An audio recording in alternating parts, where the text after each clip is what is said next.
Test one, two. Test.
can try them all out right now, and you can play with the microphone, and I'm hearing lots of cool feedback.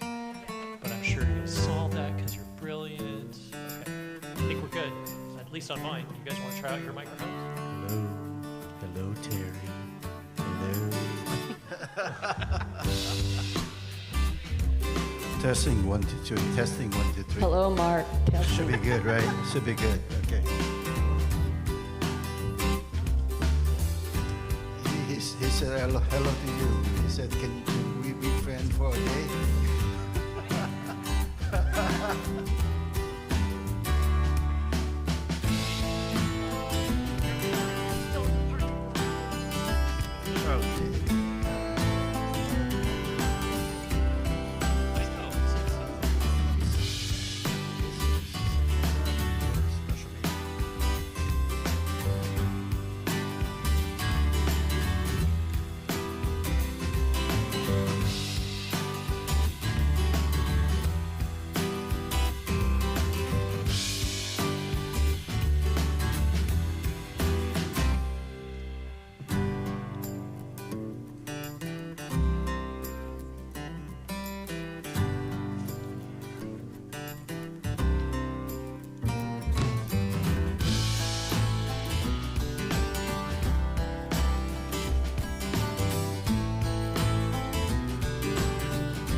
Mayor, your life.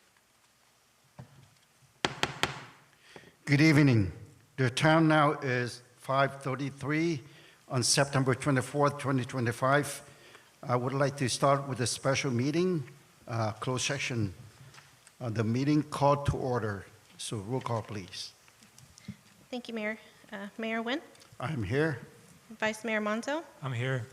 District 1 Councilmember Fan West, District 3 Councilmember Nguyen, Here. District 4 Councilmember Nguyen. Mayor, you have a quorum with District 1 Councilmember Fan West and District 4 Councilmember Nguyen absent. Thank you. Now I would like to start with oral communication for closed session. Was there anybody sign up for this? Mayor, we have one speaker, Terry Okay. Raines. Right.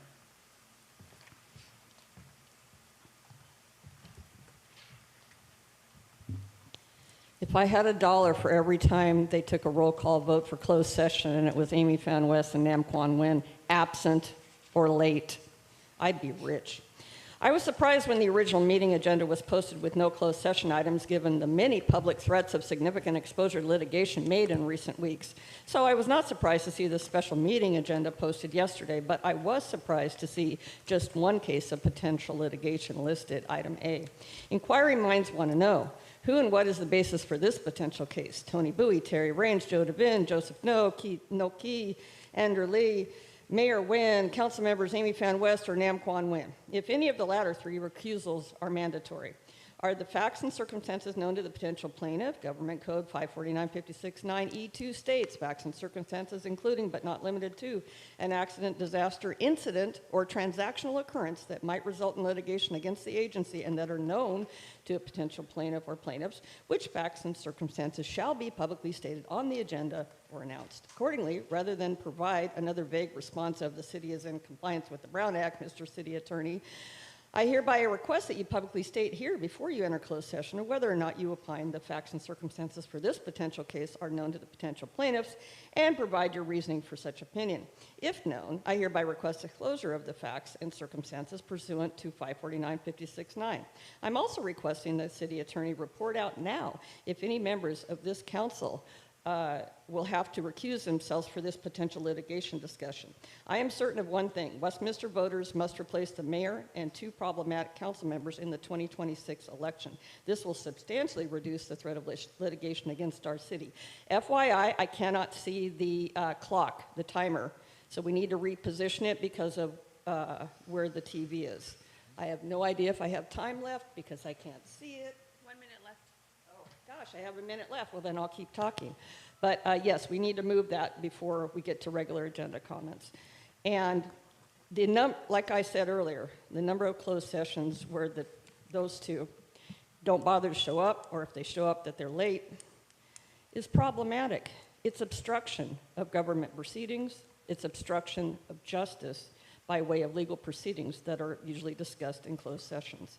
There has to be accountability for this egregious behavior. The city's lawsuit or writ relief, I still can't see. We have a default judgment against Nam Quan already, but that hasn't helped his attendance record or anything else. So I just hope you all will take this seriously. Potential cases of litigation, once we eliminate 3 on this council, I don't think we'll have any. Thank you.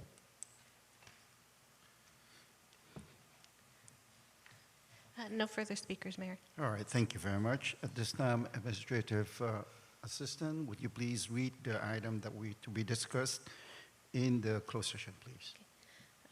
The City Council will recess to a closed session for the following purpose: conference with legal counsel pursuant to Government Code Section 54956.9 D2, potential litigation, number of cases 1. All right, thank you very much. At this time, the City Council will recess for closed session. Hopefully, we will be back here by 6 o'clock.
The time now is 6:11 on September 24, 2025. I would like to reconvene the City Council successor agency to the Westminster Redevelopment Agency Housing Authority meeting. So at this time, meeting called to order, and roll call, please. Thank you, Mayor. Mayor Nguyen, I'm here. Vice Mayor Monzo, I'm here. District 1, Councilwoman Fan West, Fan West, aye. District 3, Councilmember Nguyen, Here. District 4, Councilmember Nguyen. I'm here. Mayor, you have a quorum with all members present. All right, thank you very much. Salute to the flag today is going to be District 4, Councilmember Nam Quan Nguyen. Invocation will be District 3 by Councilmember Mok Nguyen. Please stand.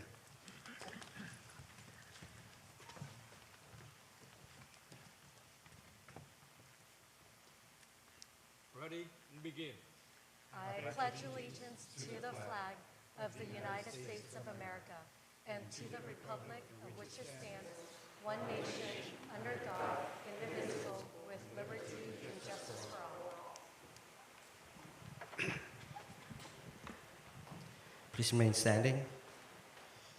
Heavenly Father, grant us this evening clarity of vision, courage, and compassion of good humor as we deliberate decisions that affect the citizens of our city. Please guide us by your will, ensuring that decisions are based on the whole of the community and not on opinions of a few or one. Help us keep in mind that as elected official, we are here this evening to represent the wishes of all who live in our community. Amen.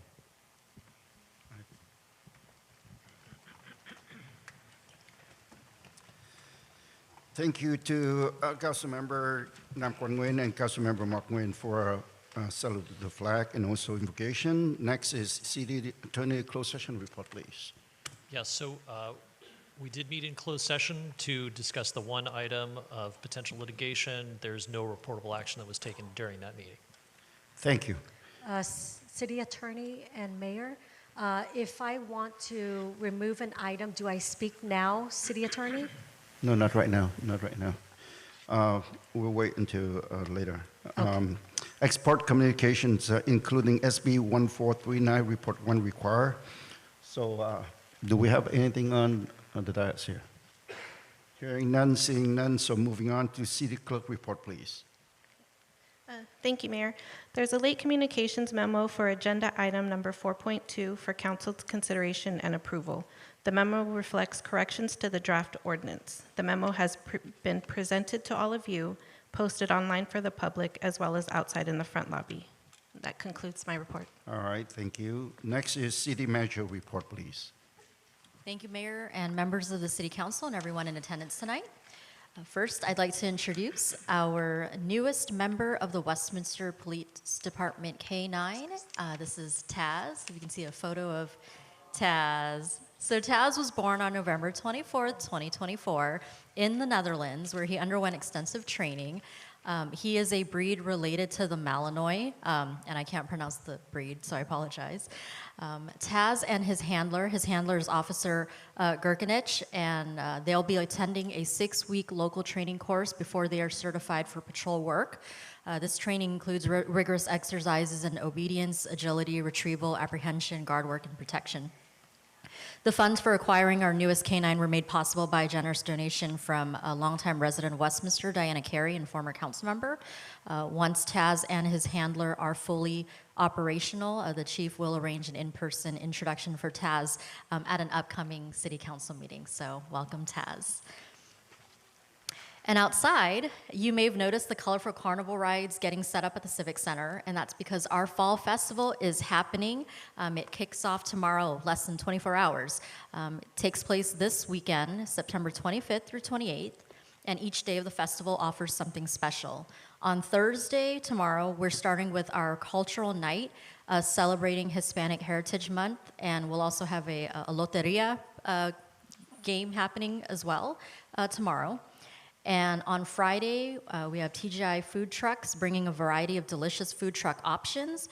We'll also be having our official welcome ceremony at 6 p.m. at the stage. On Saturday, we're bringing back our Senior Expo. That'll be from 1 to 4 p.m., followed by the Makers Hive Market from 6 to 10 p.m.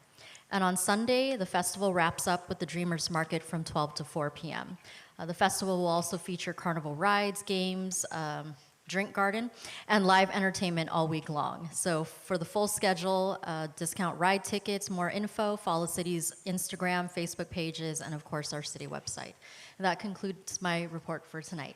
All right, thank you very much, City Manager. And before we have a special presentation, I just want, on behalf of the City Council and City staff, would like to welcome each and every one of you to the City Council tonight. And so with that, here comes an interesting special presentation, and it is 1 year update on Central City's Navigation Center. And with that, please welcome Eric Richardson, from the Director of Housing from Orange County and Los Angeles, for a short presentation, please. So, Eric Richardson.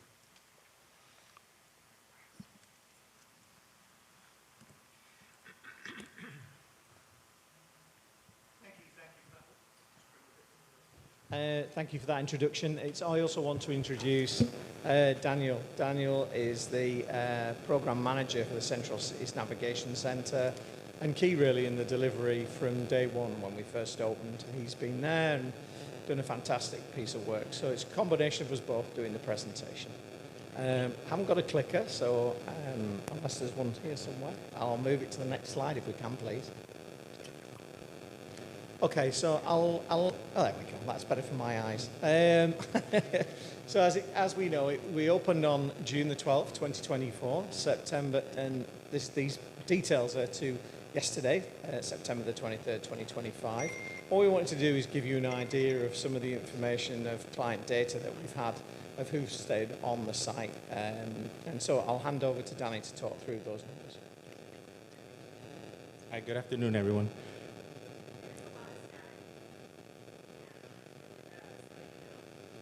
All right, can you?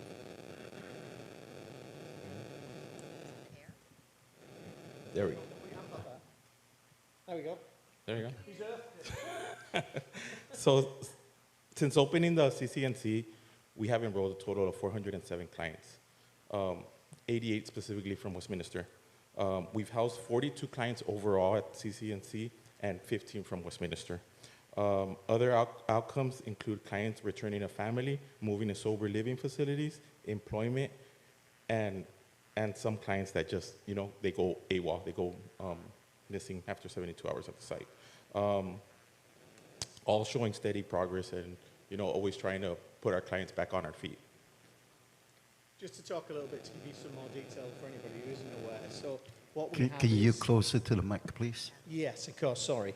One of the points that we have, which is the last one, so as part of this shelter and any other shelter we have, if we have anybody that's missing out of their bed in the shelter for more than 72 hours, so 3 days, then we exit them. That's simply so that we consistently keep the beds available for anybody else that wants to use them. But we also want to make sure people are aware that should that person come back, we will always have them back. There's no issue with them coming back into the navigation centre. It's just a matter of we want to keep those beds free because there's consistently people that want to access the centre, so we want to make sure they're available. Next slide, please. So we wanted to talk a little bit about some of the delivery work we do and what we deliver to the clients.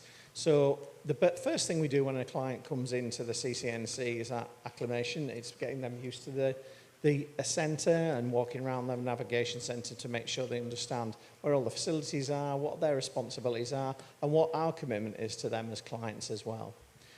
Next stage is collating documentation. Lots of homeless clients that come to us don't have any documentation, don't have any ID. So that's the first point of call and the first piece of work we spend a lot of time on because until we get that, we can't move them on to housing, sometimes benefits, etc. They engage with a case manager who pulls that ID together and helps them do that. We take them to get the ID if they need it as well. We also do referrals to external support agencies. So should that individual have mental health needs, substance misuse, or want to get straight into employment, we've got external support agencies that can help us with that. Every client has a housing support plan that clearly sets out their goals. They're not our goals. We want to make sure that it's about it being the client's journey and their client's vision of where they want to be. That's the main point for us, and we have a housing support plan for every client. We link them to a housing navigation team, so we've got 2 staff that simply do housing navigation. They link with landlords, and they link with the CES team, where we can find out if they can get vouchers and access that piece of work for housing. We also want to increase their income, so we have a lot of clients that are either want to get directly into work, they want to do training, they want to develop and move on, and that's how we have employment and training. We do have some clients that are not at that stage in their journey yet, and so we work with them to make sure that we get them to that point, but we have to work carefully with the clients because, as all our clients, they feel they have a lot of trauma, they've gone through a lot of issues before they come to us, so it's working with that. Next slide, please. I'll let you talk to them. So currently, right now at the site, we have a total of 22 clients. There you go. 22 clients, 15 are male, 5 are females, and 1 couple. So we have the beds full right now, and that's also a great help to the HLO team, who has been always bringing us clients, so it's appreciated by them. 7 clients are connected with the housing navigators working towards being linked to housing. 4 of the clients are currently employed, 3 have fixed income, 4 are currently looking for work and working with an employment agency, and 8 are working on obtaining their documentations. I think a big point to put about that is we try and make sure that the myth around lots of the clients we have, they're homeless, they don't want to do anything, they don't want to work. 4 of the clients that we've got, as it says, they're currently employed. Some of them have got work either when they've come to the CCNC or they already had it. So it's not always that agenda of, homeless individuals don't have work and don't want to work. 4 of the clients are employed. So as we always say, there's lots of reasons why people become homeless. It's not always mental health, it's not always substance misuse. It can be a whole remit of different reasons why. Next slide, please. This next slide is the Vituity Clinic, which comes to our site every last Wednesday of the month. So they were actually there at the site today, and they provide haircuts, medical service, mental health service. We try to link them to any service that the clients might need to be able to be stable and try to get them back into society. Next slide. And then I wanted to talk about a success story. One of our success stories is Jeff and Ashton, who illustrate how the center supported individuals to achieve recovery and independence. Through initial essential services, skill building, employment assistance, specialized training, and job fairs, they secured employment and permanent supportive housing, thriving in their new environment. Next slide. There was actually a video that we're supposed to include. I think we're going to play it after, but it was normally supposed to play right after that footage.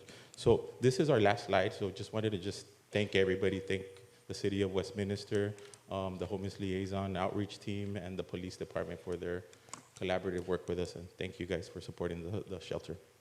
And just to add to that as well, VOALA, we for people that don't know, we run programs both in Orange County and in LA. We have quite a few shelters, and one of the things that we've done this one-year presentation both at Garden Grove already and at Fountain Valley, and we've stressed that at both of those sites, as we will do here, that this has got to be, and I'm glad I've got my hand here because there's a bit of wood there to put my hand on it, has been one of the smoothest and easiest and great for the clients setup that we've had in lots of shelters that we've delivered. And that goes down to the HLOs, the referral teams that are referring into us, understanding the client base and what we need to do, and also every city. The communication has been fantastic. I know I meet regularly with Christine, and her support has been great, as it is with all the city managers. And I just want to stress that because, setting up shelters sometimes can be a real concern, but all of the cities understood that as we set up this navigation centre, it wasn't one that we were going to go, right, by day one, we're going to be full. It was that process of making sure that the place was running correctly, that the clients felt happy in there, and it's really paid off dividends further down the line. We recently had the county, so the county obviously have a certain amount of money they put into the shelter. We had an audit by them, which came out, and they were very, very positive about the delivery as well, which is good news for us. So I just wanted to pass that over because it has been a great 12 months working with all the partners, all the 3 cities. So thank you for that. So again, Christine, is the video, are you showing the video? I think she's going to, Great. We do have a video that we'd like to show that highlights the, first, does anyone from the council have any questions before we play the video? Is there any questions from the Any- council here? I have a question. Sure. Thank you, Mayor. Can you elaborate more about on when you mentioned the folks who were employed? Were they were found jobs that they found, or is it jobs that the center found for them? It's always a little bit of both. So we always want to encourage our residents to find their own employment, but we have the OC workforce team that comes and works with our clients at the site. We also have resume workshop building where we try to connect clients with different types of employments. Okay, thank you.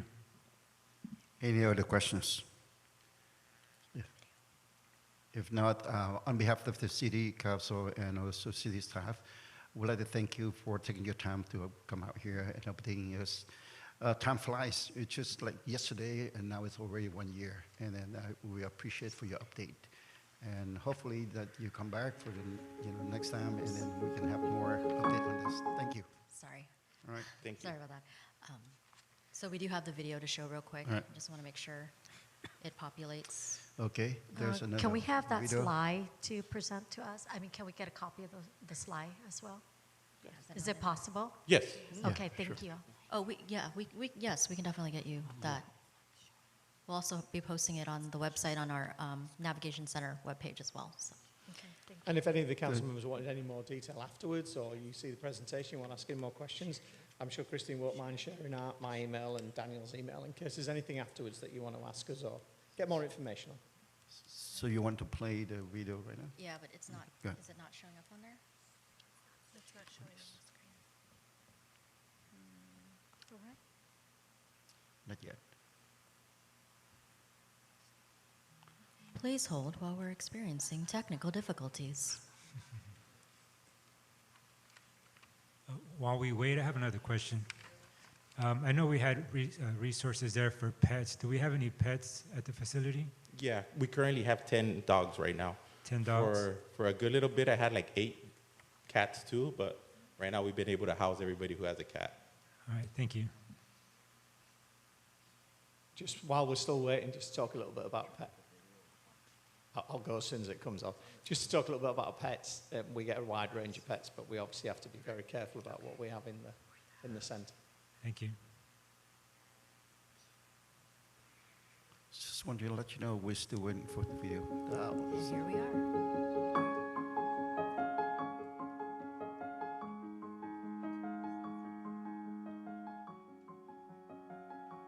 In Garden Grove, near Westminster, on a nondescript street, is the intersection of help and hope.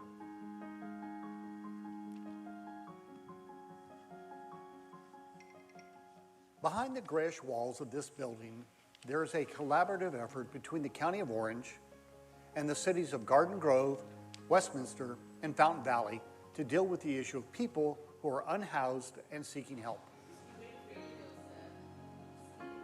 The Central Cities Navigation Center is celebrating its 1-year anniversary. The center, which is helping people transition from homelessness to hopefulness, is in the business of changing lives. Through the staff of CCNC, people who have been referred by various agencies in the 3 cities are given an opportunity to have some normalcy in their lives. The center can serve up to 100 people, including women, men, as well as couples, with beds, showering facilities, food, and other important services. We're more of a transitional program, so we try to get people on their feet. So we have a lot of different clients from a lot of different walks of life, but our main goal is to find a way for them to sustain themselves in society, to get back into housing, to sustain a job, GR, disability, whatever it is that they're going to need. For Army veteran Sean Anderson and his dog Hera, CCNC has been a lifeline. Sean has struggled with being unhoused for many years, his hands and face bearing the visible and invisible scars of life on the streets. I've been on the streets by the social definitions of homelessness. I've been homeless since I was 16. So. How old are you now? 56. The center and its Volunteers of America staff have given Sean help in navigating the waters of governmental services, as well as housing assistance and job leads. But the biggest helping hand may have come by giving hope. And now it's just crazy, you know? So just, you know, when I was ready to just like whatever, accept my fate, they pulled a rabbit out of their hat big time, dude. Yeah, I'm so grateful to these guys, man, you know? So grateful. It's a nice day out. Yeah, no, it's great. For Ashton and Jeff, they are one of the shining examples of CCNC's hard work and assistance, paired with their own determination. Once unhoused with few opportunities, this young couple now has jobs, an apartment, and so much more. And because at the time we were in such a low and had nowhere to go, and we didn't know what we were gonna do. And it was just amazing to have support and to have somewhere to turn to and just to be excited about the future for once. Yeah. Better than Christmas. It was unreal. Like I thought it was a joke at first when it all came together, but it was truly awesome.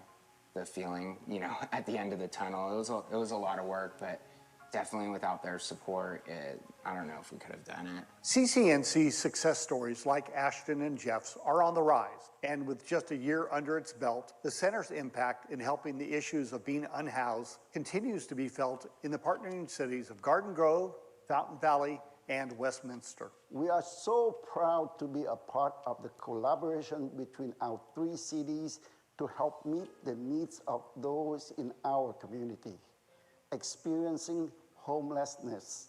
They can find a safe place, get the resources they need, and see real improvement in their lives. So it's important that the CCNC, that we have that partnership with them.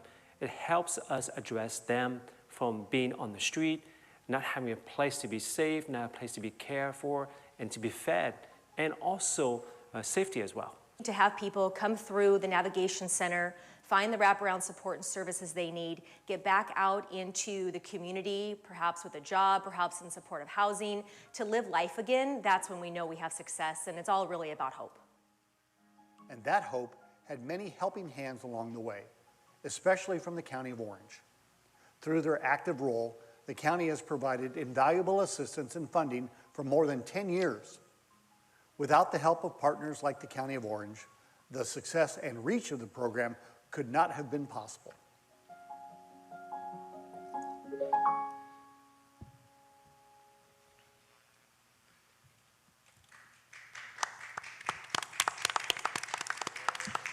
All right, thank you very much. In addition, I want to take this opportunity to thank our staff for working closely with the personnel there to make it effective use of the CCNC. And I would like to thank the City of Garden Grove and City of Fountain Valley partnering with us for this CCNC. And also, we want to thank County of Orange for their assistance also. Again, thank you very much. All right, moving on to Councilmember West. At this time, if you want to remove any items, you may do so. But at the same time, I want to let you know you can only ask to remove the item that you are putting up, not the other council. You know what, City Manager, is this correct? Is this a time where I can propose to remove any item on the council, on the agenda, or how does that work? I'll defer to the attorney for that. Okay, City Attorney? So if the item is on the agenda, it's certainly on the agenda unless a majority of the city council requests that it not be discussed, but otherwise you would certainly proceed with the items as stated on the agenda. What about the person who requested for the item and it was approved by the majority council and now it's being requested removed by? So if I may, which item are you requesting being removed? City Attorney and Council, I am suggesting to move item 9.1. no worry about it because I'm going to withdraw it later. Item 9.1, so may I ask for a vote count to remove this item from the agenda? 9.1 is removal of planning commissioner. Can I remove that? Can I motion, city attorney, to remove that from the agenda item? That is my item, and so I'd like to speak on that before I withdraw that item. So I want to ask if we can, I want to ask the council if we can wait on that, if possible. Okay, so if the city attorney say that we can do it, then if there's a motion and a second, then we can go ahead and proceed. But this is my item, so I request to have that, giving me a chance to talk about it before we remove it. Is there a motion to that? I believe there's a motion. For lack of a second, then you can proceed with the rest of the agenda. All right, thank you. All right, next is oral communication concerning agenda items only. So at this time, I would like to ask the administrative assistant, please read the instruction into the record, please. Thank you, Mayor. This is the time of the meeting that members of the public may address the City Council regarding any items on the agenda except public hearing items. Members of the public wishing to address public hearing items shall do so at the time of the public hearing. Unless otherwise extended by a majority vote of the City Council, comments shall be limited to 3 minutes per speaker. Any person wishing to address the City Council in person should complete a green speaker slip, which are provided at both the entrance of the theater and public podium, and submit the card to a City Clerk Department staff member. When your name is called, please step to the podium at that time, state your name and city of residence for the record. Okay. Mayor, first speaker is Camila, followed by Michael Varengia.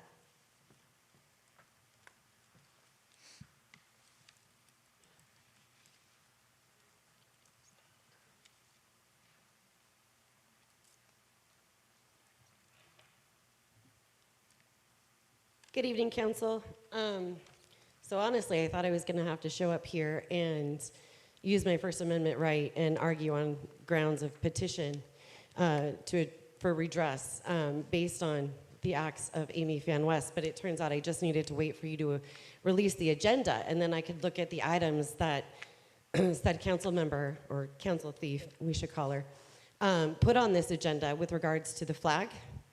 I don't know who the fuck you think you are, but I'll be damned if you're going to tell me my freedom of expression.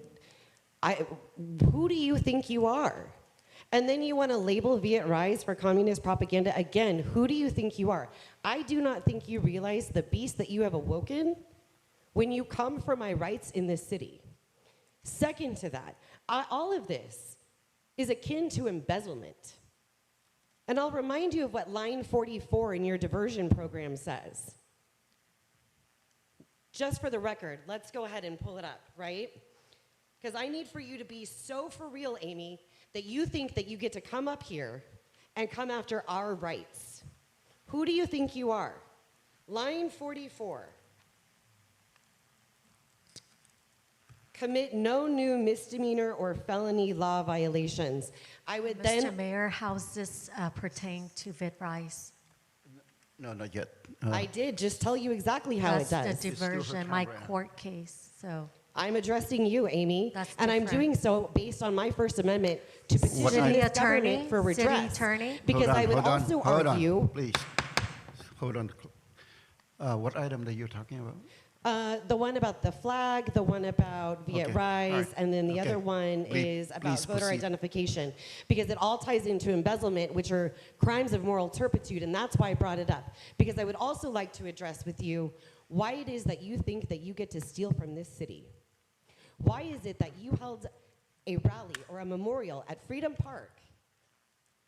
You didn't pay for permits, you didn't pay for electricity, and I am so sick and tired of you thinking that you get to run this city like a little tyrant. You steal from taxpayers on the damn daily. It is nothing short of embezzlement. This city should sue you the hell out of you. Because who do you think you are that you think that you're too good to pay the permit fees like the rest of us have to do? Because Lord knows if I showed up with my friends and there was a pride flag or a BLM flag, cops would have shown up for that, and I'd probably be met with riot gear. But you get to do it, and I can't help but wonder, who did you coerce at the city, since we know you like to do that? And I believe that I deserve an answer. This entire city deserves an answer, because I don't care how much it is. You owe the city every single dime that was wasted, that you stole by not paying for permits. You are a criminal. You want to lower crime rates? Stop committing them.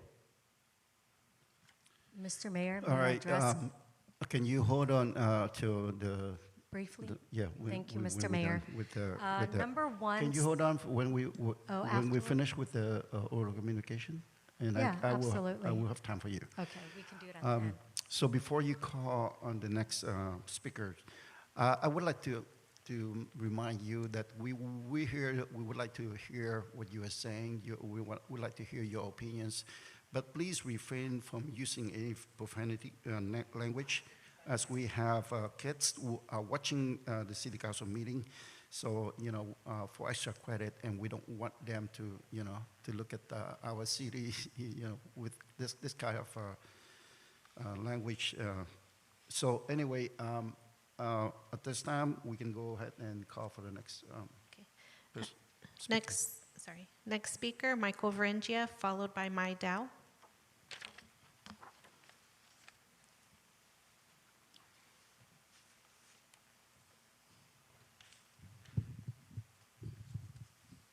Thank you. I was going to speak on one particular agenda item, and I'll just do it very briefly, as far as removing somebody from any commission or committee. And I would hope that the city council would follow whatever evidence of wrongdoing there was, whether it was verbal, whether it was written, whether it was done as a commission member or a committee member, and follow that. Remember, it's like working for a company. Every company has rules and regulations you're supposed to follow. And just because you belong to a particular commission, you don't give up your First Amendment rights, so long as you are not presenting yourself in that. And actually, I was a victim of that by a particular city council member sitting up there right now. When I was on the Orange County Grand Jury, I did not give up my First Amendment rights to be able to speak my mind on things that go on in this city. However, again, it's Ms. West saw fit to complain to the assistant presiding judge of the Orange County Superior Court that I was exercising my First Amendment rights. She was told in no uncertain terms, just because people go on the grand jury, they don't give up their First Amendment rights, so long as they're not presenting themselves in whatever the discussion is as a grand jury member. The same could go for a commission or committee member, so long as they're not presenting themselves as a commission or committee member, they do have a First Amendment right. We also have another city council member who likes to go on electronic media and spout all kinds of wild BS about his fellow council members, about members of the public, all in Vietnamese, hoping that the people that listen to him believe him. Most of us can get a translation of what his rude comments are, but this is another reason that this guy's facing so many lawsuits. So yes, he does have a First Amendment right, but don't be presenting yourself as a city council member and trying to squash somebody else's personal rights. Thank you, folks. Have a good evening. Mai Dao, followed by Tony Bowie. Good evening, Mayor, council members. My name is Mai. I am here to oppose agenda item 9.3 as a community member with family living in Westminster, also as someone who recently received a certificate of recognition from the city during Asian Pacific American Heritage Month. When I received that certificate, I actually really appreciated being able to shake hands with the mayor, despite the fact that we're usually on opposite sides of political disagreements. And so if the council approves item 9.3, that would really go against the ethos of professionalism and cordiality that I was shown during APAM. Agenda item 9.3 is clearly a targeted petty attack against an important community organization that some council members have decided they don't like, and that these members have chosen to spend time attacking instead of doing their jobs. Organizations like Viet Rise do really important work when it comes to helping low-income and marginalized communities. In particular, I've always really appreciated their dedication to ensuring that our low-income seniors are housed and protected from evictions, which is really critical for our community, especially right now. I'll also say, I'm a teacher, I'm a researcher, I'm an artist. A number of the writings and artworks that I've worked on have actually been featured in exhibitions and shows around Little Saigon, in publications like Can You Viễn Sử, that's run by Gia đình Mẫu Đỏ Việt Nam. One of the things I worked on was just auctioned off or raffled for a fundraiser up in San Jose for Nhóm Hát Cho Giấc Mơ Việt Nam, their live show for the 5 năm Bức Tranh Việt Nam show. And so I share all this just to say that I've done my fair share in the Vietnamese community, just like many of you, when it comes to trying to dedicating my life to uplifting the voices of the Vietnamese diaspora. And so it's because of that that I'm really struck by the utter hypocrisy of agenda item 9.3, because there's a council member on the dais who was caught giggling and laughing at the controversial dance segment that everyone has denounced as disrespecting the South Vietnamese flag. And yet there's no resolution denouncing him. And so this resolution, agenda item 9.3, is it really about defending the local Vietnamese community, or is it about scapegoating a particular organization that does really important work? So I urge you instead to focus on the actual issues that the community is facing: air quality, wages, housing, roads and pedestrian safety. Westminster residents really deserve leadership that is serious about addressing the affordability crisis and promoting public safety, not politicians who are obsessed with making meaningless grand gestures and having their faces plastered all over YouTube videos. Please do not move forward with agenda item 9.3. Thank you.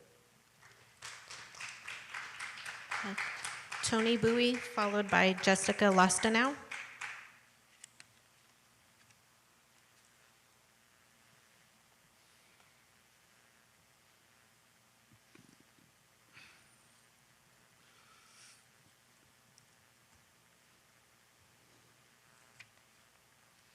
Good evening, Mayor and City Council members and all the staff of City of Westminster.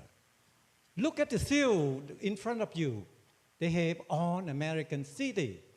And every time I come up to this podium, I'm talking about All American City. It makes a mayor furious and angry because in his mind, he wants to turn this country, this city to be all Vietnamese American city. That's really ridiculous and really not good for the whole city of Westminster.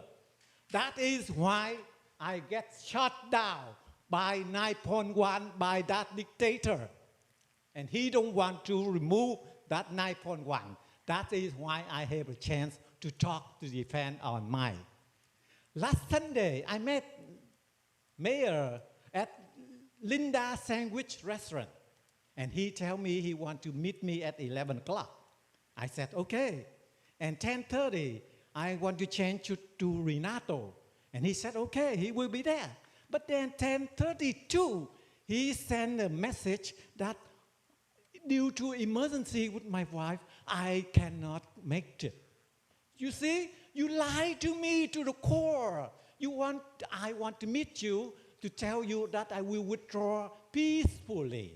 But you don't want me to be peacefully withdraw, and you put the 9.1 to defame me because I know too much about this city.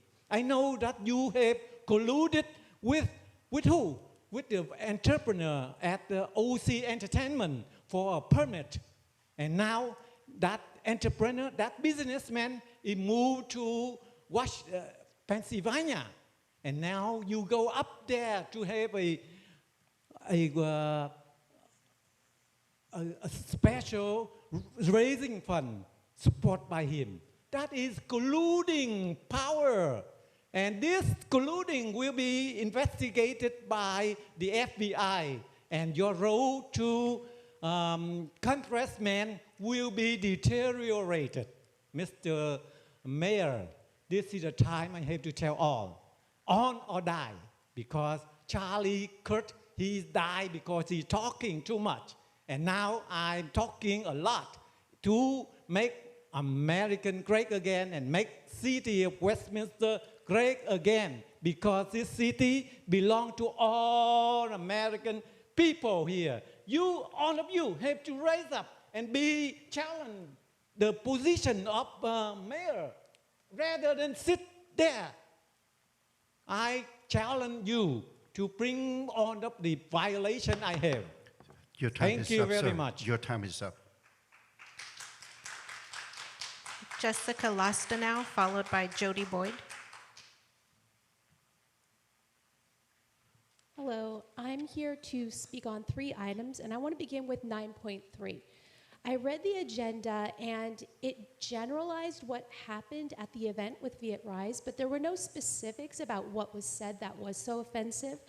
And I'm not part of the Vietnamese community, and so I can't speak from their perspective.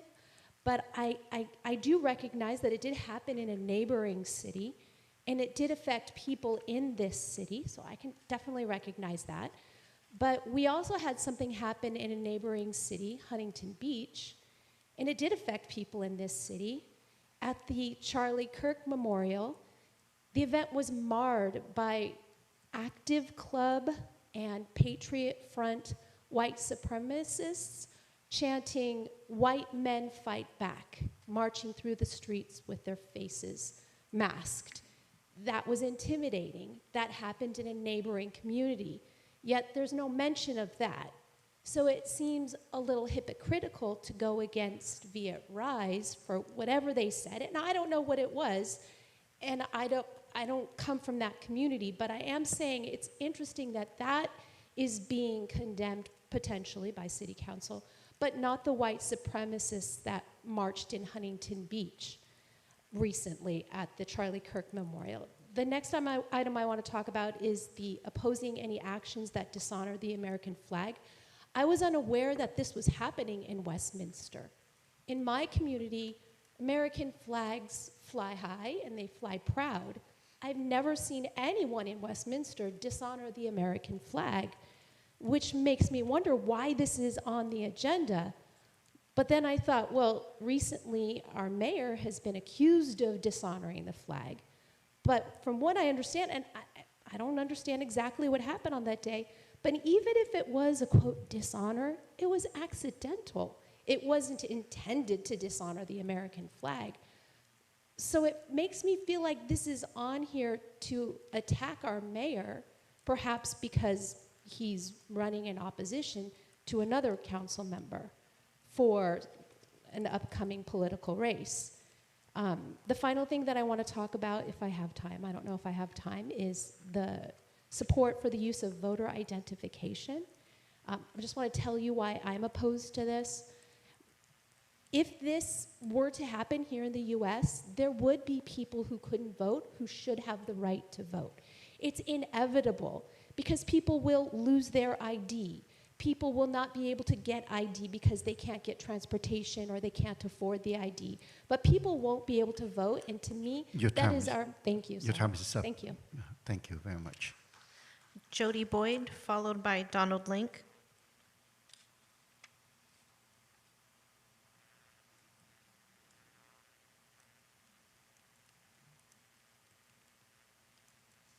Good evening. I'm here to address the entire council, but I would like to direct my comments mostly to Carlos and to Mark, who seem to be the only 2 remaining voices of reason in this city, who are fair-minded. I don't have an agenda, so I don't have the exact agenda items, but I will begin with the issue regarding Viet Rise. First, I apologize for my blouse tonight. My Viet Rise t-shirt is currently in the laundry. I am totally against doing anything against an organization without bringing all of the facts forward. We have a constitution in this country that is under assault, especially the rights to freedom of speech and assembly. I am against ICE. I'm very against ICE. I'm against ICE in in Westminster, and I support Viet Rise in all of their efforts against ICE and protesting.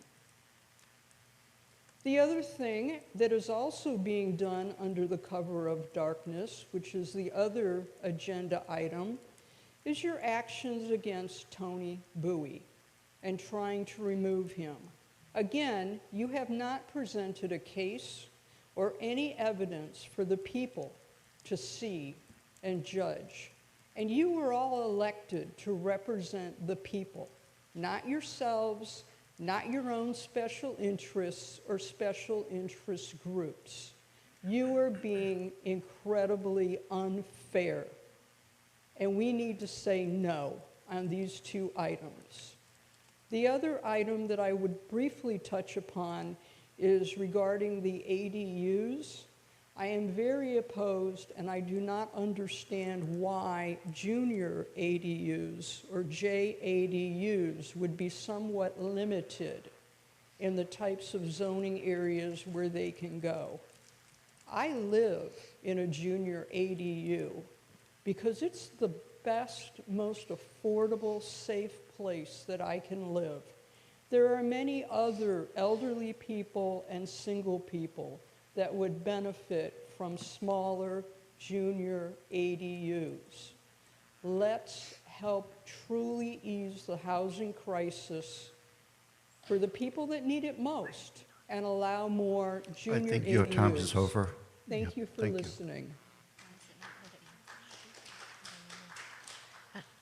I'm sorry, Donald Lank, followed by last speaker, Terry Raines.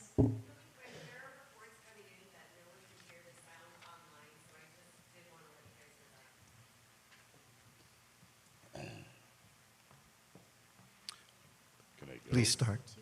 Okay, my name is Donald Blank, and I come before you tonight as a concerned 27-year resident of West. Maybe you can get closer to the mic and see if it makes a difference. Looking over this week's agenda, I was struck by the mix of items being presented. On one hand, we have what most people expect from our city government: housekeeping items, critical updates like an update on the Central City's navigational center for our unhoused neighbors.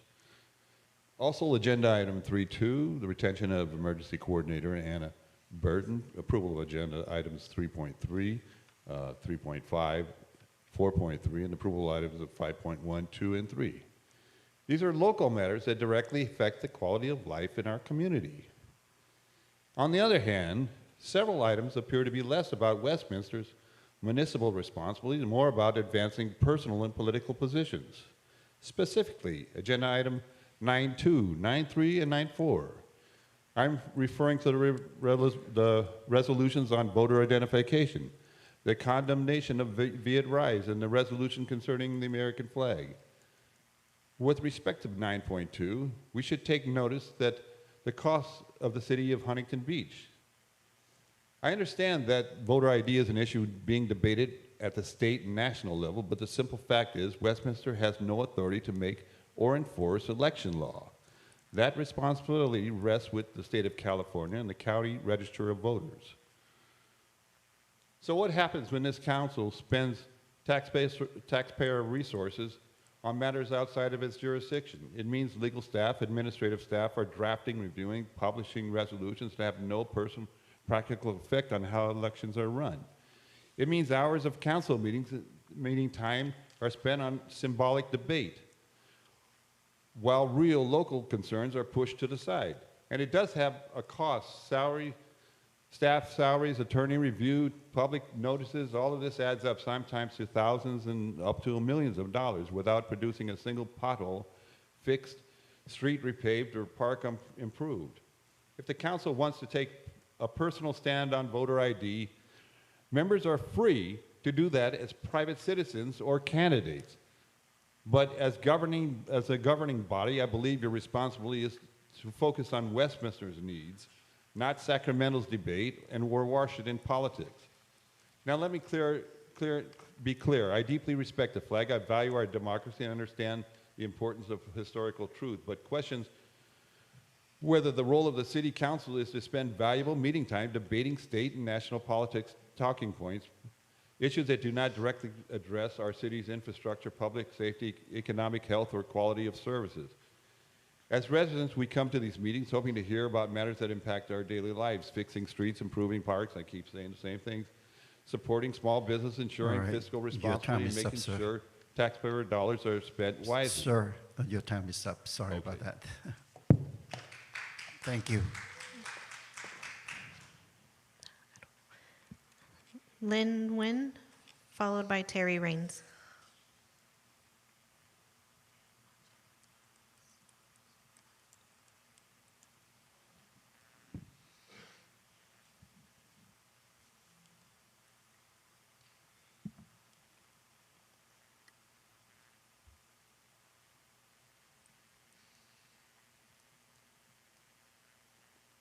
Good evening, Mayor and members of the City Council. My name is Ling Nguyen, and I am a resident of Westminster. My comment concerns today's agenda item 9.1, consider the request to remove Tony Bui from the Planning Commission and Citizen Oversight Committee, Measure Y and E. I began my community service for more than 20 years ago, serving multiple terms as a Westminster City Commissioner. I truly enjoyed serving our city, but in all my time, I have never seen a commissioner removed from a volunteer position by the City Council without cause. Number one, first, I believe it is only fair that the council openly present any violation Mr. Bui may have committed while serving in his appointed positions. Next, equally important, he deserves a response regarding his concern that his private information may have been disclosed to the public without his consent. I respectfully ask that you consider this common sense request.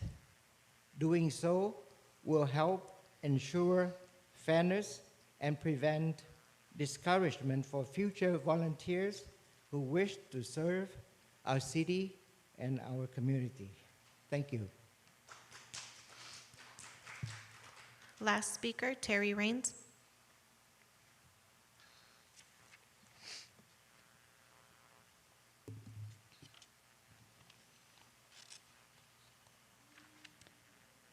Hello, no minutes and no city attorney contract on this agenda. Why? The RFQ for the latter stated the contract would be awarded tonight, but council, 3 of them, held a closed session instead last week with no report out. 3.4, given the size and scope of recent events at Sid Goldstein Freedom Park, back-to-back Charlie Kirk vigils and one for a Vietnamese prisoner, the city is not enforcing special event and park use permit policy equally. I was at the second Charlie Kirk vigil with several hundred people, amplified sound and chanting. The one Amy allegedly hosted the night before that she provided the wrong address for again, had maybe 100 people, amplified sound, and a projector. Both were mostly tasteful events, except for Amy's rambling speeches and Jesus prayers. Woman, you need to learn how to read the room. Buddhists don't want to be proselytized by a council member forcing your religious beliefs on them, Amy. There aren't many homes nearby, but policies must be adhered to by all. 3.5, new resolutions don't revise previous resolutions, as the title wrongly states. The council didn't approve new salary schedules on July 12th, as the resolutions say. They approved them on June 25th to be effective July 12th. Words matter. 3.6, the correction made during the last meeting to the publication date clause was still wrong, so I emailed staff, who finally fixed it. You're welcome. An illegally passed urgency ordinance plus unanimous planning commission denial, but yet here we are. 5.3, sent an email with questions and concerns, received one response, awaiting more. 9.1, oh my God, Charlie, you 3 wasted over an hour fighting over this at the last meeting, then did nothing. People told me that you blame me for your decision to not remove Bowie because, wait for it, I asked you to. Not the first time I've heard this BS. I'm warning you, Charlie, if you legislating out of vengeance for one member of the public, namely me, you will find yourself in deep doo-doo. Per our municipal code and law, commissioners serve at the pleasure of the council. Removals are entirely within the council's discretion, with or without cause. Apparently, Bowie resigned from both boards via email on Monday, but staff omitted that particular email from the agenda comment upload until late today. Regardless, agendize a future item to reappoint Laura Rose to the Planning Commission, as you all should have done long ago. 929394. Oh my God, Amy, stop your BS partisan campaigning from our dais. These items don't belong on a council agenda. You don't even know what you were asking for. We all watched as staff learned a hard lesson. You can't fix stupid. Voter ID for who? Which flag? Amy, you displayed the U.S. flag upside down on your official page. Remember? The U.S. flag code trumps your political vengeance. Amy, council, especially you, Mayor, since you are also campaigning from our dais, vote no on all three of these. Stop campaigning from the dais in violation of Government Code 8314. You do not speak for us on these issues. Once again, Amy, it's time for you to STFU. Thank you. Mayor, there's no further speakers. All right, thank you very much, Councilmember West. I'm sorry. Did you fill out the?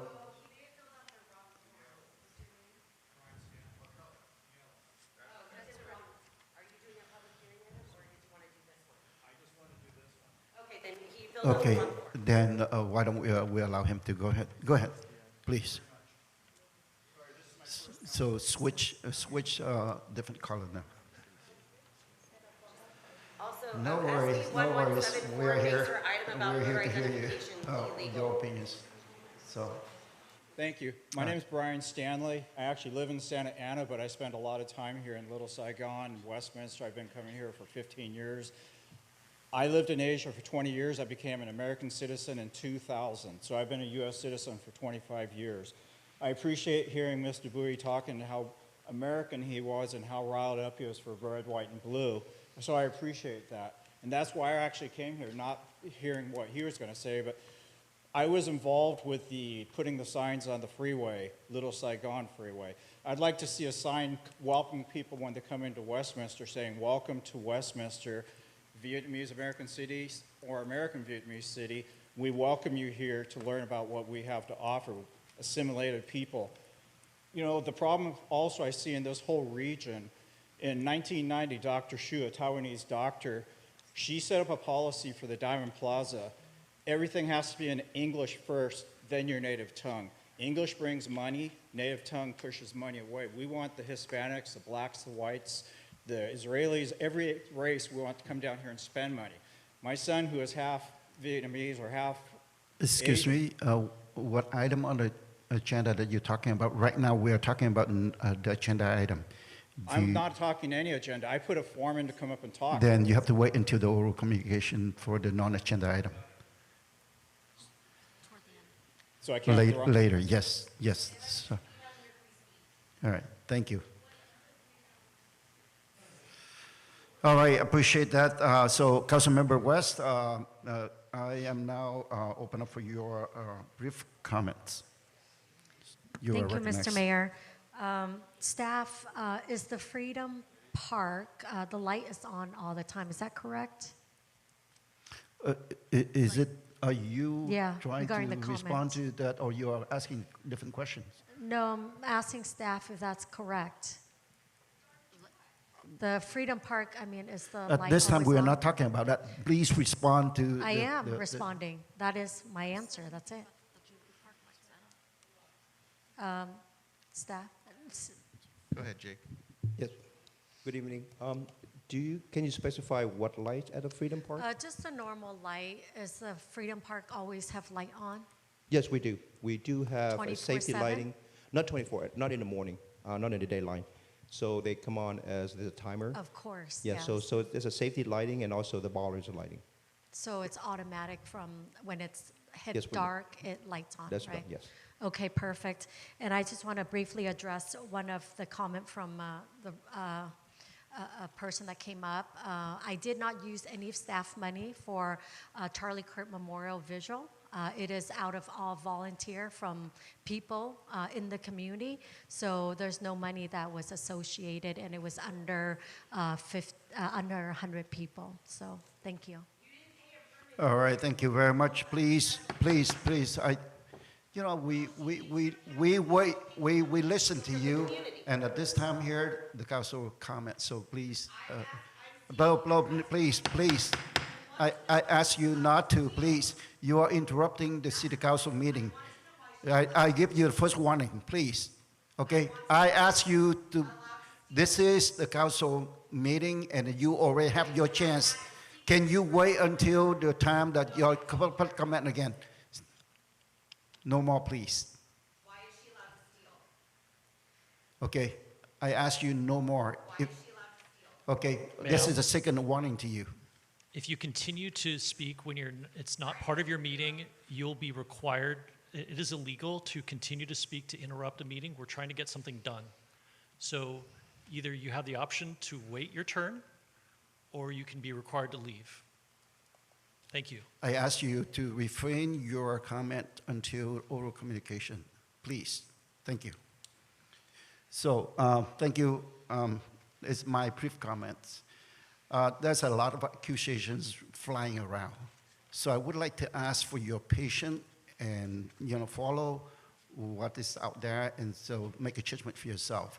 I appreciate your comments. I appreciate your opinions, but at the same time, we need to look at the facts. So that's all I want to say for this one, and we can go into the detail when we get to the item. Thank you so much. At this time, I am going to close the public comment for agenda's item, and we can move on to the consent calendar. All matters listed under consent calendars are considered routine and may be approved by a single motion, followed by a roll call vote. There will be no separate discussion of these items unless members of the City Council or staff request that specific items be removed from the consent calendar for separate action or discussions. So is there a motion to approve, or is any item that you want, Council want to approve? Second. Okay, there's a motion and second to approve all items on consent calendar. Roll call, please. I have a motion made by District 4 Councilmember Nguyen, seconded by Vice Mayor Manzo, to approve the consent calendar as presented. I'll go ahead and call roll. District 1 Councilwoman Fan West. Fan West, aye. District 3 Councilmember Nguyen. Yes. District 4 Councilmember Nguyen. Yes. Vice Mayor. Yes. Mayor. Yes. Motion carried 5-0. Okay, council members, I would like to ask to move item 9.1 before the public comments, and that's my motion. I second it. Okay. So motion and second to move item 9.1 ahead. Public hearings. Roll call, please. I'm sorry, to move 9.1 before. Okay. I have a motion made by Mayor, seconded by Fan West. by District 1 Councilwoman Fan West to move item 9.1 before public hearing. All right, thank you very much. I'll go ahead and call roll. District 1 Councilwoman Fan West. Fan West, aye. District 3 Councilmember Nguyen. Yes. District 4 Councilmember Nguyen. Yes.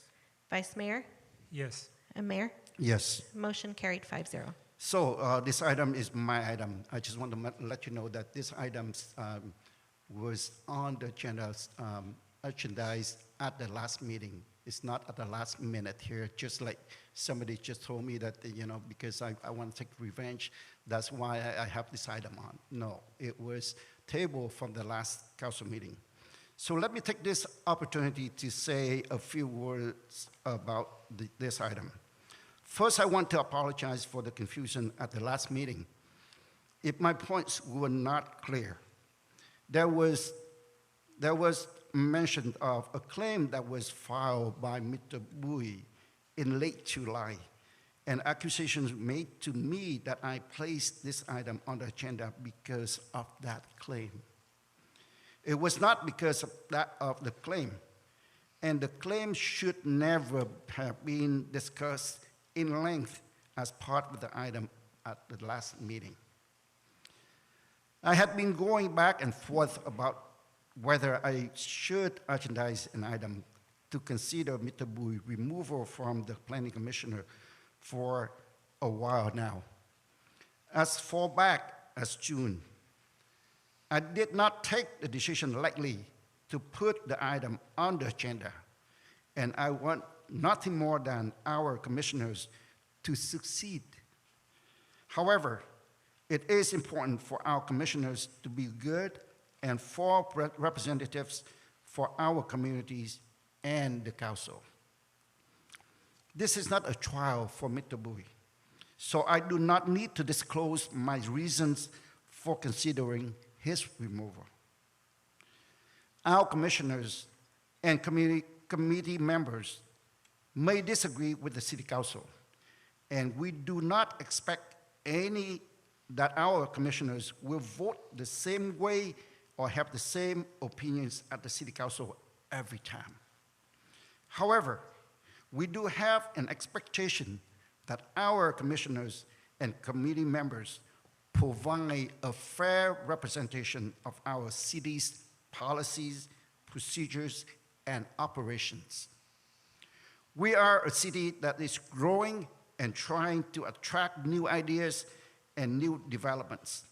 And it is important to have commissioners and committee members who understand the importance of representing the city and the city council accurately, positively, professionally, and collaboratively.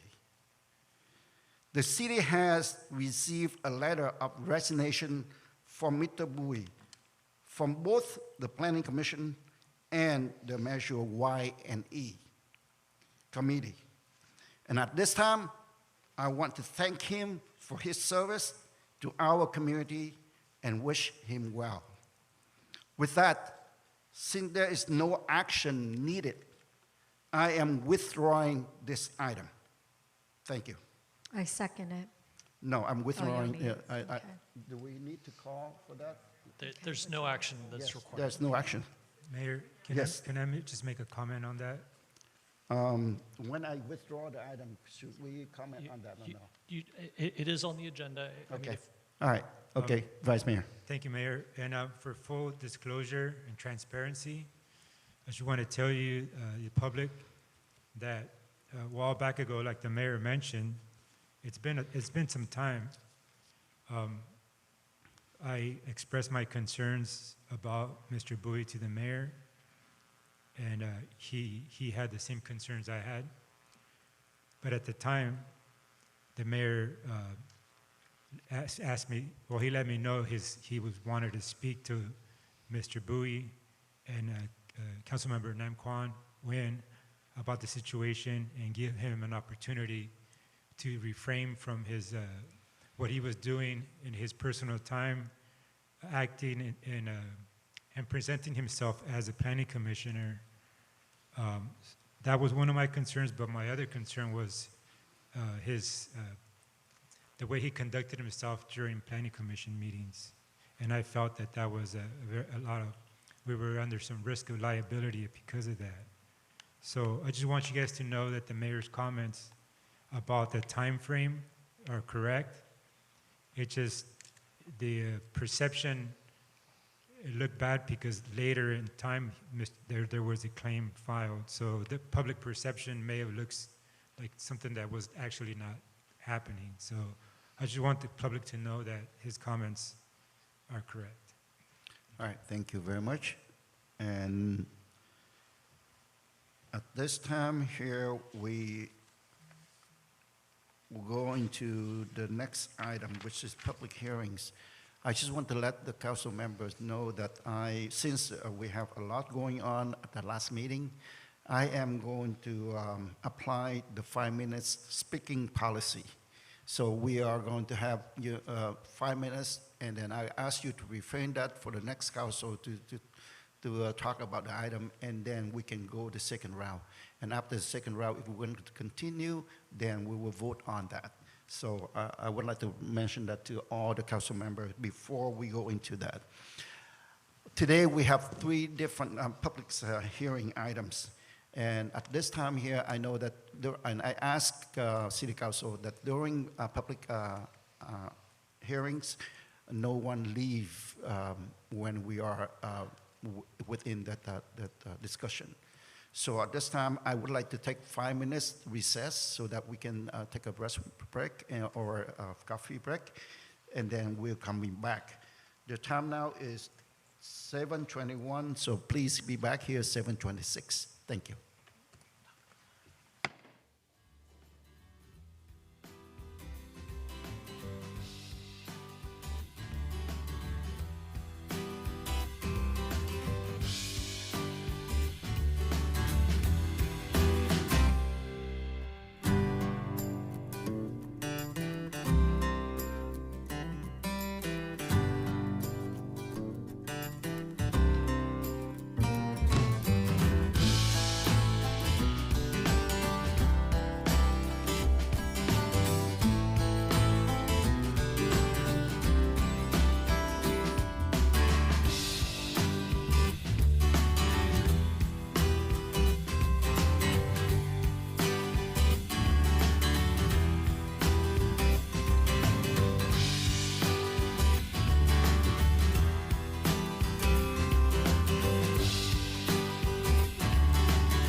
Would you please get back to your seats so that we can start? Mayor, you're live. The time now is 7:34, so I would like to reconvene the City Council meeting, so please take roll call. Mayor Nguyen, I'm here. Vice Mayor Manzo, I'm here. District 1 Councilwoman Fan West, Fan West, aye. District 3 Councilmember Nguyen, Here. District 4 Councilmember Nguyen. I'm here. Mayor, you have a quorum with all members present. All right, thank you very much. At this time, may I ask Administrative Assistant, go ahead and read the instruction into the record, please. Thank you, Mayor. Anyone wishing to speak on an open public hearing may speak in person. Speakers during public hearing comments will each have 3 minutes to speak on each public hearing item.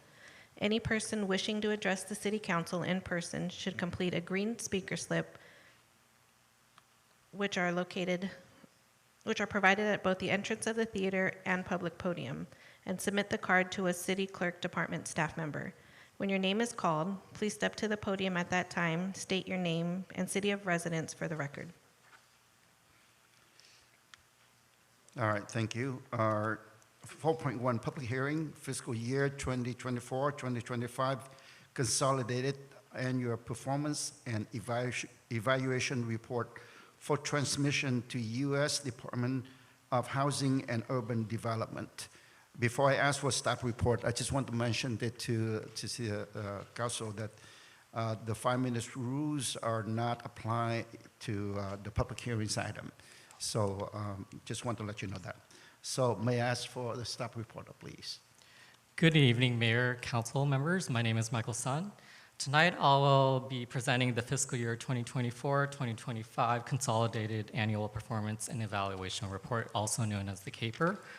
This is the city's annual performance report to the U.S. Department of Housing and Urban Development on how the city used CDBG and home funds during the program year, covering July 1st, 2024 through June 30th, 2025. The CAPER serves two main purposes. First, it allows HUD to evaluate the city's compliance with federal program requirements. And second, it gives the city the opportunity to highlight progress toward the 5-year consolidated plan goals, which was adopted and approved by HUD in May of 2020, which covers the fiscal years 2020 through 2025. Those goals are organized around 5 priority needs, as shown in the table below. Each year, the activities and funding decisions are guided by these priorities to ensure that the resources are directed to the areas of greatest need. In fiscal year 2024-2025, the city received $978,392 in new CDBG funds and $409,547 in new home funds. When combined with prior year balances, this gave the city $1.5 million in CDBG and $938,590 in home funds available to support community priorities. The city was able to receive a number of accomplishments during the fiscal year 2024-2025. Fair housing services were provided to 89 residents, general public services to 273 people, special needs services to 438 elderly residents, primarily benefiting low to moderate income persons. Additionally, homeless services provided to 17 persons, tenant-based rental assistance to 18 households, resurfacing of 8 residential street segments, and the completion of playground improvements at Tony Lamb Park, while also moving forward with playground improvements at Eldon Park. Neighborhood Pride and Enforcement identified 389 substandard housing units. More details regarding accomplishments are captured in the CAPER as attachment 1 to the staff report. Accomplishments for the fiscal year 2024-2025 would not be possible without the partnership and dedication of city staff and nonprofit partners, which include the City Public Works and Engineering Division, the Westminster Family Resource Center, Community Services and Recreation Department, the Homeless Liaison Outreach Team, CDBG Code Enforcement Officers, and the nonprofit partners. The draft caper was released for the required 15-day public review period from September 8th through September 24th, 2025, and tonight's public hearing provides another opportunity for residents to comment. Following this hearing, the staff recommends that the City Council approve the caper and authorize the transmission of the report to HUD. And with that, that concludes my presentation, and I'm available to answer any questions you might have. Thank you. All right, thank you very much. And at this time, I would like to open up for the City Council question for staff, if any. Anything from City Council? No. All right, moving on to public comment, please. I would like to open for public comments. Is there Mayor, any? sorry, I have one speaker, Okay. Terry Raines. Please.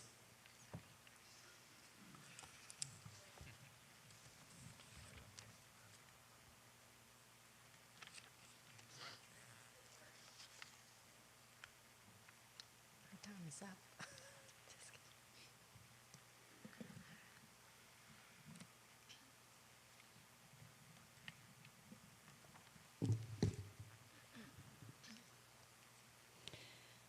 Hello, goal 2 in the Consolidated Annual Performance and Evaluation Report, preserve existing and create new affordable housing. No new affordable housing projects were funded in fiscal year 24-25. The report goes on to state, however, the city had previously committed $1.6 million in home art funds and $1.978 in home funds to a development at 14125 Golden West Street in partnership with its designated community housing development organization, American Family Housing. The project entails demonstrating the existing structure and constructing approximately 29 affordable units.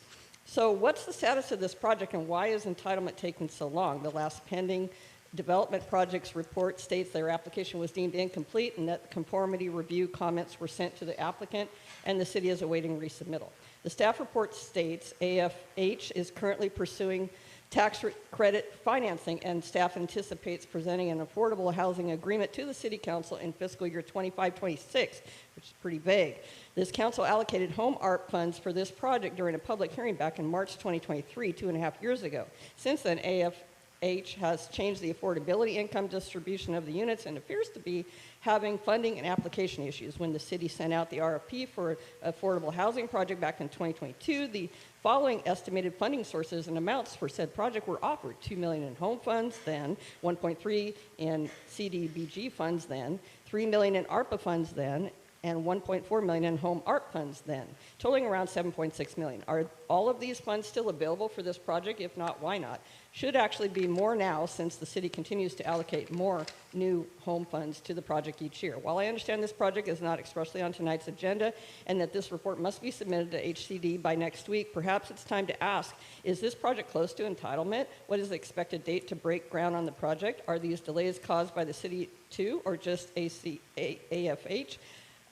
What is the latest mix of affordability for the project? Specifically, how many units will be allocated for extremely low-income households and how many for very low-income households? This report states 14125 Golden West Street project aims to address worst-case needs, a term defined by HUD as low-income renter households who are severely cost-burdened, living in seriously substandard housing, or have been involuntarily displaced. But will it?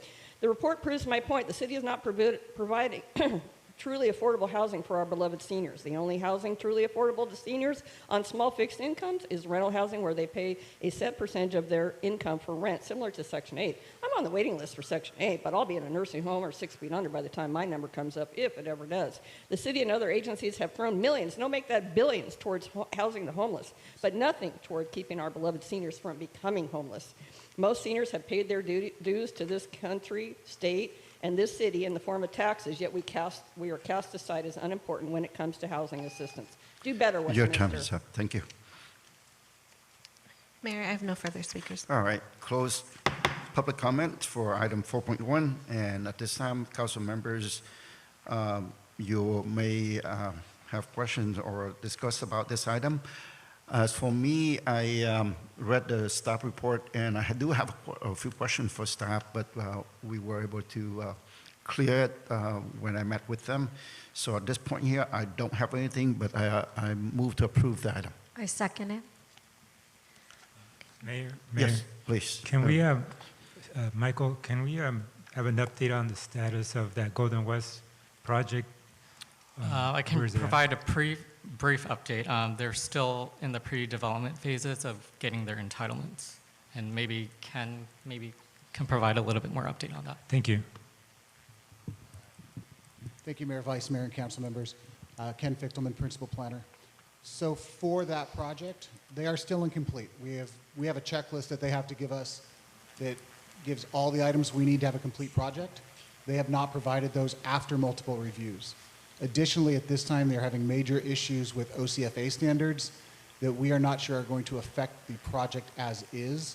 It may need, the building may need increased setbacks and fire lanes, which would change the number of units on the site. So we are working with the applicant, but the holdup at this point is on the applicant, not on the city.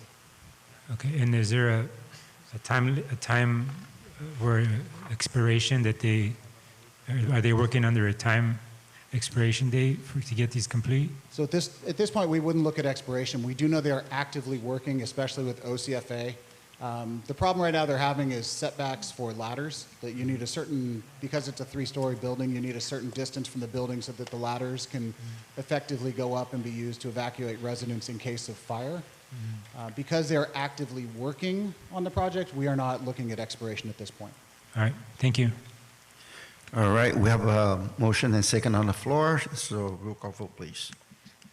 I have a motion made by Mayor Nguyen, seconded by District 1 Councilwoman Fan West to approve the fiscal year 2024-2025 Consolidated Annual Performance and Evaluation Report and authorize the city manager to transmit the CAPER to the United States Department of Housing and Urban Development by September 30th, 2025.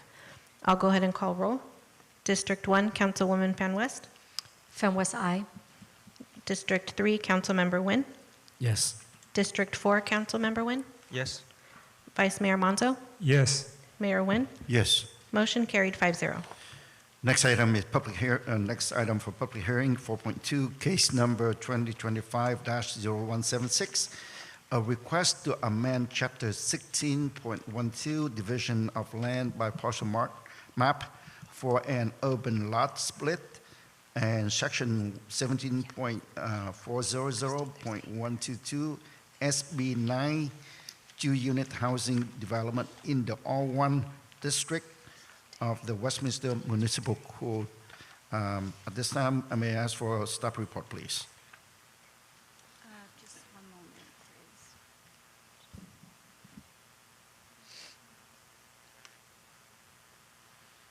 Okay. Thank you. Good evening, Mayor Nguyen and fellow council members. My name is Alice, Associate Planner. Today, I will be presenting case number 2025-0176, which is a zoning text amendment to the city's SB 9 code sections that regulates 2-unit housing developments on single-family zone lots. I will first go over some of the legislative actions, followed by some of our code revisions. Senate Bill 9, or SB 9, became law on January 1st of 2022. It introduced 2 new sections to the state's government code, one of which allows a property owner to develop 2 units on a single-family zone lot. Just to clarify, these are essentially single-family homes, but because you're putting 2 on a lot, we do refer to them as SB 9 units. The other code section allows for a property owner to subdivide their lots into 2 separate parcels and also place 2 SB 9 units on each of the lots. Similar to ADUs, SB 9 units are allowed to have a minimum 4-foot side and rear yard setback. The city adopted an urgency ordinance on January 12th of 2022 in order to implement the new state law. Subsequently, SB 450 was passed by the Senate, which is a legislative update to SB 9, and that became effective on January 1st of 2025. The city needs a zoning text amendment to update the city's SB 9 code sections to comply with state law. On February 5th, the Planning Commission initiated a zoning text amendment for this code update. And on September 3rd, the Planning Commission held a public hearing and recommended approval to the City Council. I just wanted to note that staff did provide the council with a revised draft ordinance through late communications. There was a short phrase in the ordinance that was accidentally left out. The text was presented to the commission, so we are just adding it back in. There's no change. The added text is noted in blue on page 8 of the ordinance. Also, we made some minor typographical edits to ensure consistency in how the numbers and statutes are referenced. There is one word change in order to match state language. So these edits are noted in red in your draft ordinance. So I will now go over one of the key changes that we are making. It has to do with the number of units and whether ADUs and JDUs are allowed. This change is not due to the recent legislative update. It is to be consistent with the original SB 9 law that was enacted in 2022. When the city was first adopted the urgency ordinance, we took the position that cities did not have to allow for ADUs or JDUs in conjunction with the 2 units. This was very early on, and there was no technical guidance from HCD yet, but subsequently, HCD did issue a technical memo that indicated that cities do have to allow for ADUs and JDUs in conjunction with their 2-unit developments, creating a total of 4 units on a lot with no lot split. So I will now go over our current code and our proposed code with regards to this requirement. So for a 2-unit development with no lot split, you can the maximum number of units you can have is 2, and no new ADUs and JDUs are allowed. With a lot split, the 2 units, a maximum of 2 units are allowed per each of the lots that are created, with no new ADUs and JDUs that are allowed. So it's a maximum of 2 units that includes your existing ADU or JDU. And so this standard conflicts with state law and is not currently being enforced. Under the proposed code, which is consistent with state law, a maximum of 4 units would be allowed. So you can have 2 primary units and an ADU or JDU, and they could be existing or new, but it's a total of 4. On a lot with a lot split, a maximum of 2 units are allowed for each of the newly created lots. And so ADUs and JDUs are allowed again, whether they're existing or new, but it's 2 units total, which includes your ADUs or JDUs. So I will now go over some scenarios, some examples of what developments could look like under our proposed code. So in the first example, a property owner may develop 2 SB 9 units attached with a JDU and a detached ADU. Next, a property owner may develop, may have an existing single-family residence with an attached ADU, and they would like to build a SB 9 unit in the back with a JDU. Lastly, a property owner could build their SB 9 units detached from each other with an attached ADU and a JDU. And these are just some examples of what could be developed. I mean, it's not inclusive of all the different site arrangements. For development with the lot split, a property owner may divide their lots into 2, like in half, with a SB 9 unit on each lot, and followed by a detached ADU in the back. Property owner could also create a flag lot. You may have an existing house in the front with a JDU, and they would like to build 2 units in the back. And lastly, a property owner could divide their lots in half horizontally, and with a SB 9 unit in the front with an attached JDU, or a SB 9 unit in the back with a JDU. And in this scenario, you do need to provide an easement to provide access for the rear unit to the street. So SB 9 introduced some key changes. SB 450.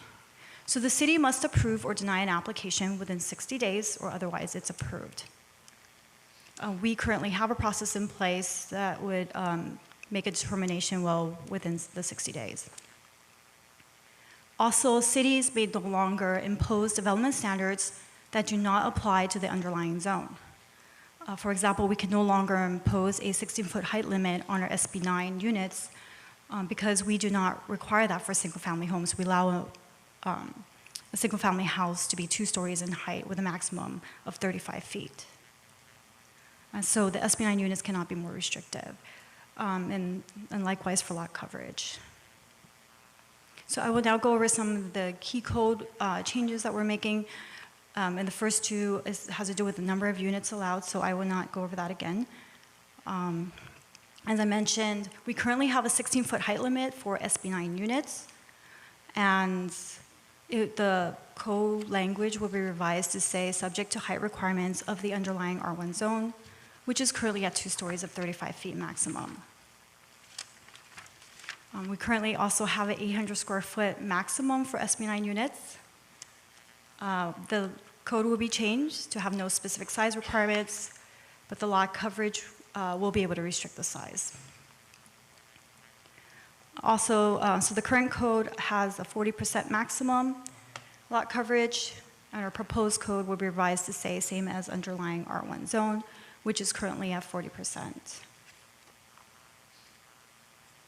So the zoning text amendment is exempt from CEQA per government code sections that regulate SB9. Per state law, if the city is initiating a zoning text amendment to implement SB9, the project will be exempt from CEQA. Staff recommends that the mayor and city council consider and introduce for first reading the proposed ordinance, and this concludes my presentation. I'd be happy to answer any questions. All right, thank you very much. At this time, I would like to open up for council question for staff. Is there anything? I have a question. Vice Mayor. Thank you, Mayor. Can you speak about as far as with all the different scenarios, parking, can you speak about parking? Is there any requirements, limits? So the parking requirements are dictated by state law. It is 1 parking space per each unit. However, there is a parking exemption, just like ADUs. It says that if you're within half a mile of a public high-quality transit corridor or a major transit stop, then it is exempt from any parking requirements. That pretty much means a good portion of the city, almost most of the city, with exception to maybe the west side, west of Golden West. But if they do provide parking, we do not require garages. They could provide it on their driveways. Yeah. All right, thank you. All right, so basically that you proposing to bring this in compliance with the state SB9 that we have currently, right? Yes, this is to be in compliance with state law right now. Okay, all right, thank you. Is there any other? If not, I would like to open up for public comments. Is there any one sign up for this? Mayor, I have 1 speaker, Terry Raines. All right, please.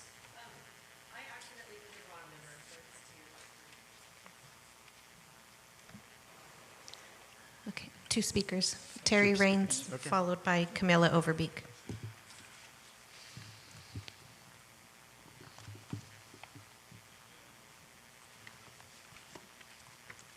Hello, I was at the September 3rd Planning Commission meeting and spoke during the public hearing for this code amendment and even provided copies of my typed comments to staff, the Jones and Mayor attorney present, Tarquin, Prezisi, however you say it, and commissioners for reference. In tonight's staff report is this statement. Staff made several edits to the code text language, which was presented to the Planning Commission to correct typographical errors and provide consistent numerical and statutory references. These changes, not previously shown to the Commission, are shown in red in the proposed ordinance. The changes do not materially affect the proposed ordinance, and I disagree. The changes in red came from me, but all were not made. I spent a considerable amount of time reviewing the proposed codes for both Planning Commission hearings and identified 40 errors in the documents presented, several of which were material, citing wrong statutes and language, complete versus approved, for example. Those errors in the municipal code, aka law, are absolutely material and problematic. But when the chair asked staff and the attorney repeatedly to address my concerns, they refused, focusing on just one item from my comments that I realized as soon as I said it was not accurate, and I quickly admitted that. They seem more fixated on disparaging and discrediting me rather than responding to the chair about their many mistakes. No one from the city said they would research my concerns. I left that meeting feeling very frustrated that I was personally attacked for daring to bring up mistakes in documents reviewed by several Jones and Mayer attorneys. They seemed determined to not address my concerns, made rude comments about me, even after the chair asked them repeatedly to respond to him about these issues. I sat on that frustration until September 6th when I sent an email to the CM, ACM, and city attorney about what transpired and provided a typed transcript of the relevant PC meeting discussion and listed all 40 corrections in a dumbed-down, simple list format, hoping it would resonate with someone. I copied all of you on that email, and I provided you a hard copy tonight for reference. I didn't receive a single response to that email as usual. No, thank you for bringing these issues to our attention. No, we plan to make these corrections prior to going before the council. No response at all, nothing, nada, zilch. Some of my corrections were made but aren't shown in red. 17,400,122A, the following definition shall apply, changed to plural definitions. Others were not made. Bonafide legal sources support removing as the section read on September 16, 2021 under 17,400,122B2 and 16,1220. It creates problematic legal ambiguity. Didn't capitalize sections 17,400,122 under 16,1210, 17,400,122C, 5A, and B are still redundant. A covers all detached structures on the same lot, including between primary dwellings. Didn't add on the same lot to section C5C for consistency. Didn't direct the reader throughout the code to the underlying R1 zone code referenced repeatedly, chapter 17,210 residential zoning districts. Didn't update the language from persons and families to households, section 16,1220, C1, and 17,400,122B3. I think of myself as a community partner with the city, albeit an unpaid, undervalued, and an unappreciated one. Do better, Westminster.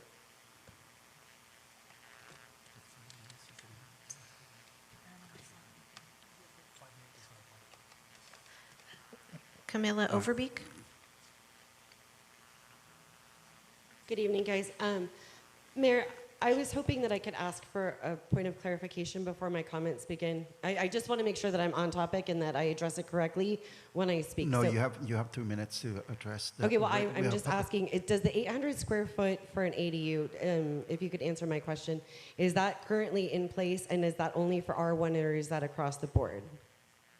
That's what it is right now for the R1. No, I know. I'm just asking because if there's a limit of 800 square feet, then I would want to know how a permit was approved for 1,200 square feet back in January. Anyways, my issue here is that as we're discussing ADUs, I would like to address the issue of whether or not the city is going to address other pressing issues. I am the current victim of someone who is illegally building ADUs.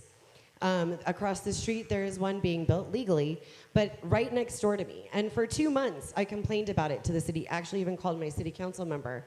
And it was on July 15th. The issue has still not been resolved. And so the underlying issue now is that I actually have people who park on their lawn to charge their electric vehicle in an unpermitted, uninspected garage, where there's now a kitchen, a bathroom, all of that. And I'm just wondering what the city has in store to try and combat these issues so that other individuals and members of the community are not placed in harm's way. Because if an electrical fire breaks out now, because I damn well know that no one upgraded that electrical box because there is no permit for it, I just want to know who's responsible. And I want to know what the city's going to do. And so I would ask for you to table this and maybe come back at a later date so that you can actually come back with a cohesive plan for ADUs and to implement it correctly and in accordance with the law, but while also not limiting or impacting the lives of community members. I shouldn't have to worry about being run over leaving my gate because someone's charging their electrical vehicle right next to my house, right next to my gate. And so these are all issues, and code enforcement is well aware of it. He's sitting right there. He came, he took pictures. He knows about it. But it took 2 months. And so I think that before we move forward, we really do need to address the issue in a holistic way rather than piecing this together, because the safety and the happiness and the enjoyment is part of the aspects of living here in the city. So I think that we need to take the totality of everything into account while also looking at an ordinance. And I don't think that piecing things together is an effective way of doing this because it's just detrimental all around. So perhaps table it, let's investigate some things and figure out why things are slipping through the cracks and maybe come back. Your time is up. Thank you. All right, thank you. Mayor, I have no further speakers. All right, thank you very much. And right now, I'll open up for public comment. Oh, I'm sorry, I'm closed public comment.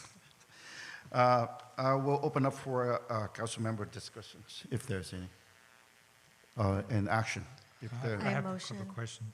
Okay, all right, Vice Mayor. Thank you, Mayor. On that comment of the last speaker that referred to code enforcement, if there's an open case, then code enforcement they're on the case, and if there's any issues, we can contact them, city manager's office, or even myself if you need help. Have staff reviewed all the ordinance from its entirety for any errors, be it staff, planning staff, and our city attorney?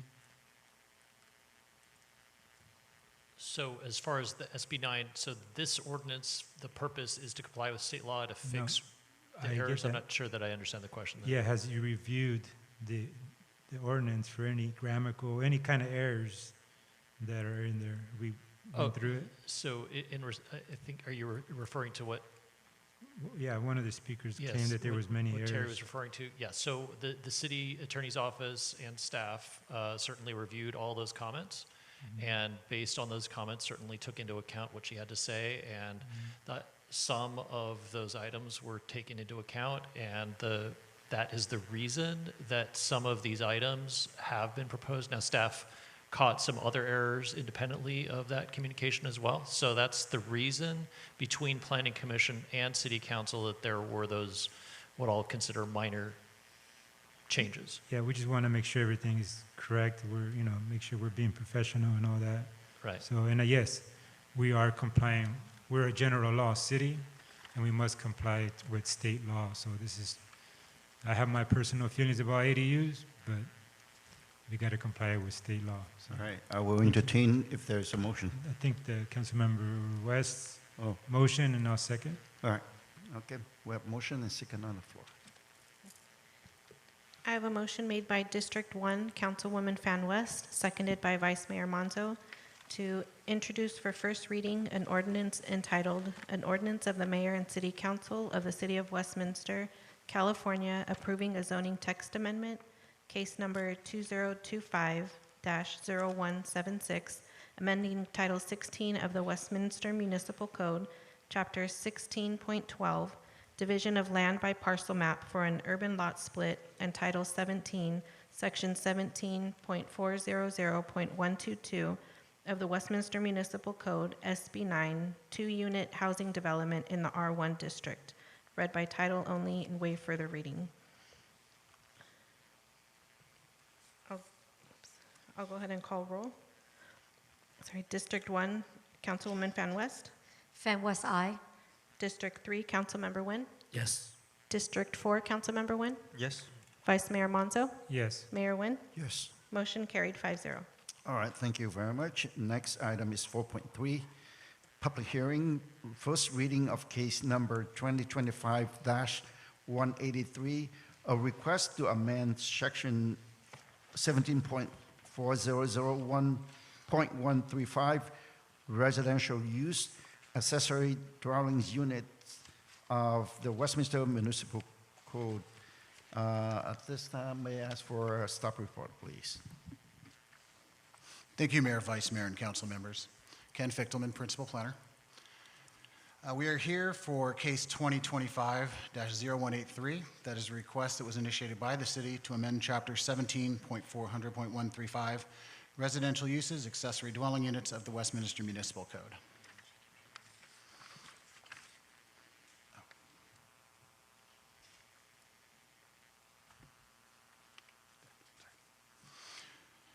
For background, the laws allowing accessory dwelling units, or ADUs, were first passed statewide in 2016 and became effective in January of 2017.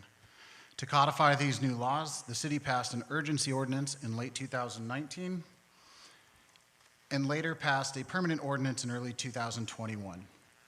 Since the adoption of this ordinance, the state has passed additional Assembly and Senate bills which have further restricted the ability of cities to regulate and restrict ADUs and JDUs, or junior accessory dwelling units, within city limits. On September 3rd, 2025, the Planning Commission recommended approval of this ordinance. The current changes to Westminster's ADU code text are driven by recent changes to state law. Westminster must adopt an ADU ordinance which meets state law, both per the six-cycle housing element, where adopting a compliant ADU code is a program that still needs to be addressed, and because not adopting an ADU ordinance could result in Westminster being forced to follow only state law and lose any ability to restrict state laws to the extent allowed. The city is addressing several major changes to ADU law. Per SB 1211, a multifamily property may add up to 8 detached ADUs, not to exceed the number of units on a lot. For example, if a multifamily property was developed with 6 ADUs, that property would be able to develop 6 detached ADUs in addition. Per AB 2221 and SB 897, a city must allow for attached ADUs to be 2 stories or the height of the underlying zone up to 25 feet. Detached ADUs may have a height of up to 20 feet, depending on the proximity to transit and the roof pitch of the main residence. Per comments from the Planning Commission, city staff look to address the code text to attempt to minimize the impact of ADUs on adjacent properties. Changes have been made that would allow JADUs only on single-family zone properties. They are currently allowed on multiple types of residential zones. That would count ADUs towards lot coverage. Currently, ADUs of 800 square feet or less are exempt from lot coverage and allows residents to greatly exceed the 40% lot coverage maximum in the R1 zone. And to contain exterior lighting. Code text has been crafted where exterior lighting must be contained on the property so that it doesn't affect nearby neighbors.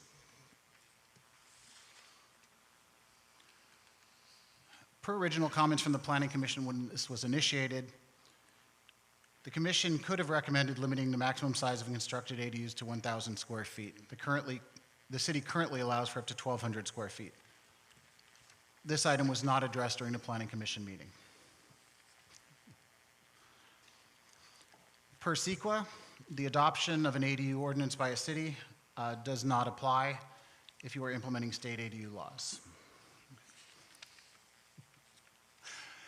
With that, staff recommends that the City Council consider and introduce the ordinance for first reading. That concludes my presentation, and I'm here to answer any questions you may have. All right, so we have another item that staff proposed zoning text amendment bring to the city accessory dwelling unit to compliance with the state for the ADU this time. All right, so I'd like to I would like to open up for council to have any question for staff. Is there any? None. So I will open up for public comments. Mayor, I have 2 speakers, Camilla Overbeek, followed by Terry Raines. All right, thank you.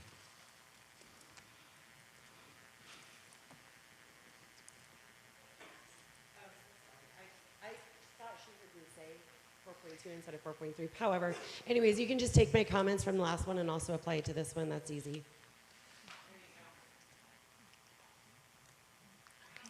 Terry Raines. Hello, the notice published in the Journal had the wrong hearing location. Same comments about the September 3rd Planning Commission meeting and the staff report statement about the edits made after that meeting. The changes in red came from me, but most were not made. Staff's answer to the many incorrect statute citations, delete them all. In the ordinance, remove the 4th whereas. It's redundant with the 2nd whereas. Section A1 removed while preserving the character and integrity of Westminster residential uses and neighborhoods because mandating ADUs doesn't preserve anything. Section B3 add attached before accessory structure for clarity. Section C2 states JADUs are only allowed in a single family residential zone. Yet Section N1A, mandatory approvals, and Government Code 66323A state in part, a local agency shall ministerially approve an application for a building permit within a residential or mixed-use zone to create one additional, one accessory dwelling unit and one junior accessory dwelling unit per lot with a proposed or existing single-family dwelling if all of the following apply, etc. Similarly, sections C3A and B limit single-family and multifamily lots to just one ADU or one JADU unless mandatory approval criteria is met. City Attorney, the city's code cannot prohibit JADUs on lots in mixed-use zones with single-family homes or limit single-family or multi-family zone lots to just one ADU or one JADU. Ordinance or not, mandatory approval or not. So please prove me wrong and provide the state statutes to back you up. Section D3, add accelerated dwelling before unit to match state law. Section G, does the city really maintain any such map on the website? Section I, must change 30 to 31, add consecutive before days to match state law and add back in the spelled out number. Sections L4A and B, council directs staff to change the maximum ADU size to 1,000 square feet from 1,200. Oddly, the Planning Commission failed to include this in their motion.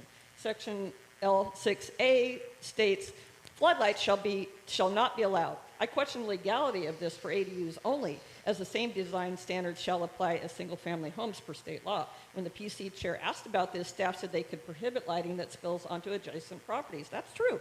But this code expressly prohibits floodlights for ADUs.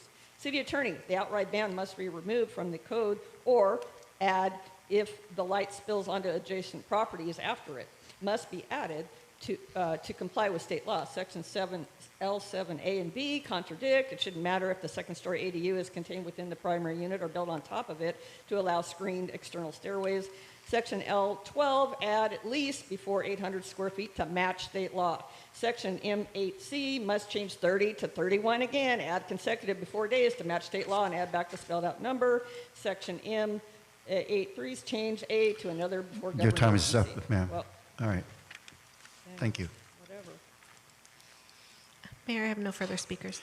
Okay, with that, I will close the public comment, and council members I can open up for any question, discussion if you have. As for me, I don't have anything, so I move to approve this item. Is there a second to that? Second. All right. So we have motion and second to approve this item. I have a motion made by Mayor Nguyen, seconded by Vice Mayor Monzo, to introduce for first reading an ordinance entitled, An Ordinance of the Mayor and City Council of the City of Westminster, California, approving a zoning text amendment, case number 2025-0183, amending Title 17 of the Westminster Municipal Code, Chapter 17.400.135, Residential Uses, Accessory Dwelling Units, read by title only and waive further reading. I'll go ahead and call roll. District 1, Councilwoman Fan West. Fan West, aye. District 3, Councilmember Nguyen. Yes. District 4, Councilmember Nguyen. Yes. Vice Mayor Monzo. Yes. Mayor Nguyen. Yes. Motion carries 5-0. Thank you very much. That leads us to regular business. Before we go further, we have two items tonight, which is 5.1 and 5.3. And these are strategic plan, the goal that we, the City Council, along with the city staff, working day and night to get these things done. And I appreciate that staff bringing up at this meeting to update everyone. So with that, the 5.1 strategic plan, goal number 4, improve customer service delivery to the community. Strategic plan objective is to provide an update to the City Council on the business licensing process and denote progress on business license issuance and the impacts of the concierge service. May I ask for a staff report, please? Absolutely. Good evening, Mayor, Vice Mayor, Council. I just have a quick summary. but providing an update to the council on the business licensing process and the impacts of the concierge service is one of the objectives from the strategic plan goal, improve customer service delivery to the community as determined at the April 28th strategic plan workshop. So in review, on October 14th of 2020, the mayor and city council approved the contracting of business license administration to HDL companies as part of a restructuring of the community development department. On April 12, 2021, HDL began administration of business licenses following months of collaboration between City and HDL to ensure a smooth transition for customers. On August 28th of 2024, the Mayor and City Council received a report that summarized the transition of business license administration to HDL. The report included cost, revenue, and productivity benefits of using HDL. The report also launched the disclaimer business license option to support applicants who are facing obstacles during their business license application process. At that meeting, along with the direction to receive and file the report, the Mayor and City Council directed staff to consider introducing a hybrid business license administration model to further increase the customer service level provided to the Westminster business community.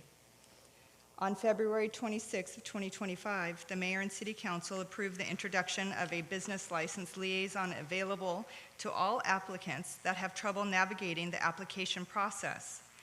To complement the translation services provided by HDL, a business license liaison is available to coordinate with Vietnamese or Spanish-speaking city staff members to translate when needed. HDL staff sends applicants to the business license liaison if they are struggling to complete the application process on their own and are not easily aided through the standard support provided by HDL. If preferred, applicants may contact the business license liaison directly before they start the application process. Since the implementation of the business license liaison services, only one applicant has used the full service. Several other applicants have had questions related to the process, and staff was quickly able to assist them. Staff will continue to be available to assist the business license applicants with questions or requests for support moving forward. And this report completes the strategic plan objective of updating the City Council on the business license process and the impacts of the concierge service, and we are available to answer any questions. All right, thank you very much. Is there any question from Council? I just have a... Yes, yes, Vice Mayor. Thank you, Mayor. What is a typical time frame for the processing of an applicant? For a new application, from the time they submit with HDL and then the multiple steps of the city approval process, I would say 1 to 2 weeks. Typical, okay. And as you mentioned, there was only so far one applicant who's used the full service and that's as far as the liaison is concerned? Yes. All right. Okay. All right, thank you. All right, thank you. This is a receive and file item, so I move to receive and file. I second it. A second from Councilmember Wayne. I have a motion made by Mayor Nguyen, seconded by District 3 Councilmember Nguyen to receive and file the report. I'll go ahead and call roll. District 1, Councilwoman Fan West. I second it. I think he seconded Oh, first. he did? Okay, that, not a problem. Fan West, aye. District 3, Councilmember Nguyen. Yes. District 4, Councilmember Nguyen. Yes. Vice Mayor Monzo. Yes. Mayor Nguyen. Yes. Motion carried 5-0. 5.2, addendum to number 2 to the commercial industrial lease triple net agreement at 15550 Beach Boulevard. So, staff, please. Good evening, Mayor, Vice Mayor, and City Council members. My name is Ryan Sauls, Senior Management Analyst with the City Manager's Office. This item is regarding an addendum on an active lease agreement for city-owned property located at 1550 Beach Boulevard. Currently at that property, the OC Infinity dealership is located just north of the 405 along the intersection of Beach and McFadden. So you may remember a similar item that came back in December 2024 where the council approved addendum number 2, and it looked very similar to this one. Right around that same time that it was approved by council, there was a major shakeup in the auto industry. Nissan and Honda announced that there was a big potential merger between the two of them, and that affected the ability for the lessee, Dennis Lin, to ultimately execute that version of the addendum. When that happened, staff continued to deliberate and communicate with the lessee, Mr. Lin, and tried to find a version of the addendum that would ultimately work for him in the conditions that he currently had at that point. So after months of communication, we came to this version of the addendum, which is presented to you today. There's only a few minor changes, or there's one main change and then there's a minor change. First, the main change with this addendum versus the first one that was presented in December that was approved is an increase to the rent abatement for the rear portion, and that was an increase of 15 months to 36 months. And then the second change was a increase to the total rent value on the property, and that was around $100,000 and just increased to $102,000, and that was based on the annual assessment that takes place in March. So that took place March 2025. Other than those two changes, the addendum looks exactly the same as what was approved, and with that, staff recommends that the City Council approves this addendum to the lease agreement. But staff is available to answer any questions about this addendum or the staff report. Thank you. That concludes my presentation. Thank you. Any question from the council? No, I don't. All right. Any motion? Yeah, motion to approve. Second. Second. Did you say second? You Oh, second. that's fine. All right, we have motion and second. Second by Councilmember McWin, District 3. I have a motion made by District 4, Councilmember Nguyen, seconded by District 3, Councilmember Nguyen, to approve addendum number 2 to the commercial industrial lease triple net agreement with the Dennis and Grace Lin Family Trust, UTD, June 14, 2001, and Zhu Chen Li, also known as Dennis Lin, Yu In Lin, as individuals for city-owned property located at 15550 Beach Boulevard. I'll go ahead and call roll. District 1, Councilmember West. Fan West, aye. District 3, Councilmember Nguyen. Yes. District 4, Councilmember Nguyen. Yes. Vice Mayor Manzo. Yes. Mayor Nguyen. Yes. Motion carried 5-0. 5.3 Strategic Plan, Goal number 5. Enhance quality of life and beautification throughout the city. And strategic plan objective is to update to the City Council on the code enforcement process, including metrics and geolocation data on proactive measures. Staff, please. Report.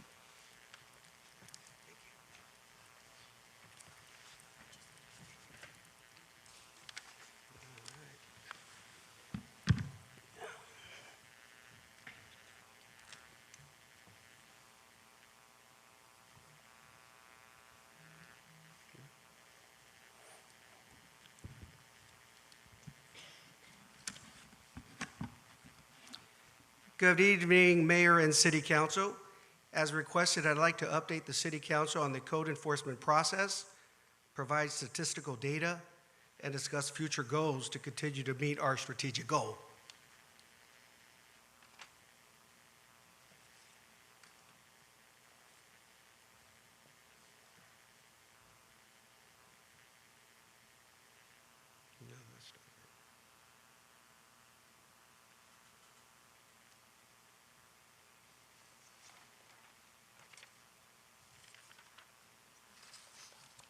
I've had the pleasure to meet some of you personally, but I'd like to provide you with some of my experience and qualifications. I have over 25 years in professional, managerial, and training roles. I have managed over 30 code enforcement officers in a department in my career. I'm proficient in code enforcement, zoning, land use, and public administration. I have a master's in public policy from Cal State Long Beach, and I facilitate the only community college code enforcement academy in the state of California. I have taught and certified thousands of code enforcement officers through the state, and during that time, I've learned many methods of organizational structures in different cities.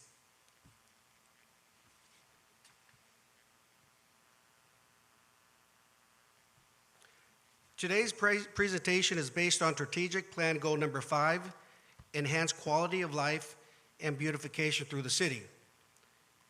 The main role of the Code Enforcement Division is to protect public health, safety, and welfare.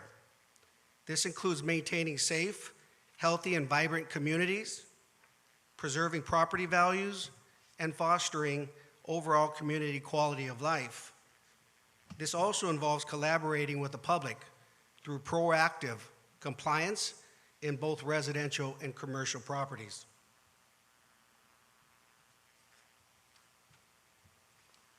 I'd like to provide some history of how we got to this organizational chart. As the council is aware, as of November of 2024, the Code Enforcement Division was reassigned from the Westminster Police Department into the Community Development Department. As of late February, maybe March, I was hired to oversee the division. Coming into the city and reviewing its code enforcement program, I immediately found that we were lacking with program development, not using our internal systems programs to full capacity, a lack of report, data, metrics, and policies. Code enforcement was unable to capture statistical data to prove their workload. My tasks for the first couple of months were to work with our programmers to ensure we captured key data appropriately. It was to develop policies and procedures to ensure employees' efficiency and correct inefficiencies. Most important, it was to get to understand the city and the customers we serve. At June's council meeting, council approved a full-time code enforcement officer, fiscal year 25-26, which has allowed me to revamp the division. This overhaul and reorganization of the city code enforcement program allows for more efficiency, quality, inspection, and better customer service. As of July 1st, code enforcement was reassigned into certain teams that fit personal strength, such as residential response team, commercial, and special enforcement teams. This method of enforcement encourages more interaction with customers, reduces drive time around the city, and allows code enforcement officers to become more proficient in an area or a discipline.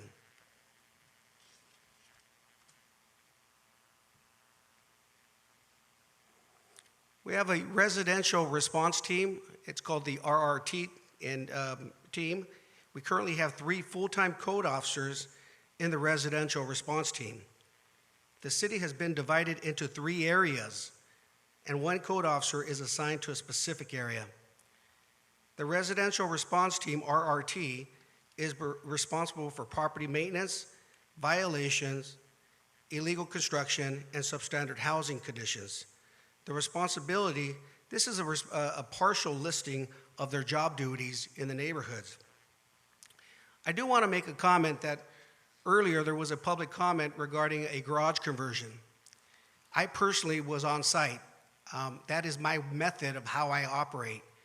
I like to see the violation, take the code officers out, do training, and meet with the customer and explain to the customer whether we were at fault or not. And in this case, the customer allowed us into the backyard. We documented photos, and at that point, we issued out a notice of violation. With the notice of violation, and I'm going to go over the process, is that per law, we are mandated to give due process. And that means we give them time to, 1, abate the issue, meaning take away, destroy the garage conversion, or legalize it. And that's a law-mandated law that the code enforcement's responsibility is.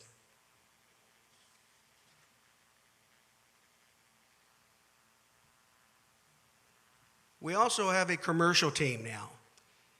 The commercial team is made up of 2 code enforcement officers, with Beach Boulevard being the east and west area. Both code officers work closely with the planning department in this position. It requires planning interpretation and the code officer to be engaged in the planning department to learn zoning, land use, and planning codes. They also work with the finance department who oversees the business license program for the city.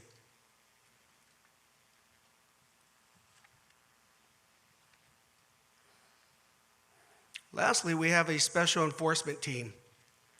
This team is a special team. It's they deal with our homeless encampment issues that we have in the city. Graffiti and vacant lots violation. The SET team is responsible to work with property owners in dealing with homeless violations on their property. They offer suggestions and help provide departmental resources to help eliminate nuisances from properties. They encourage a collaboration effort between the city and the property owners.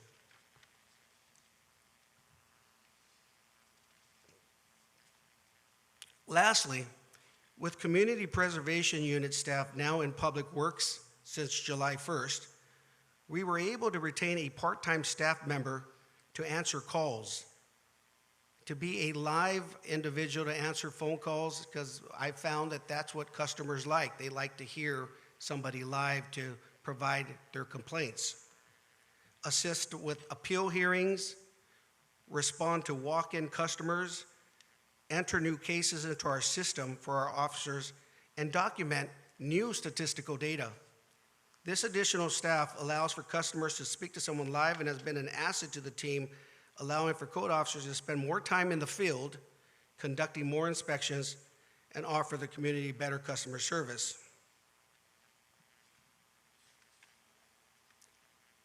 I did write a note on here regarding the special, the SET team that deals with homeless encampment. Recently, we've been collaborating and partnering with the Westminster Police Department. It has been very successful.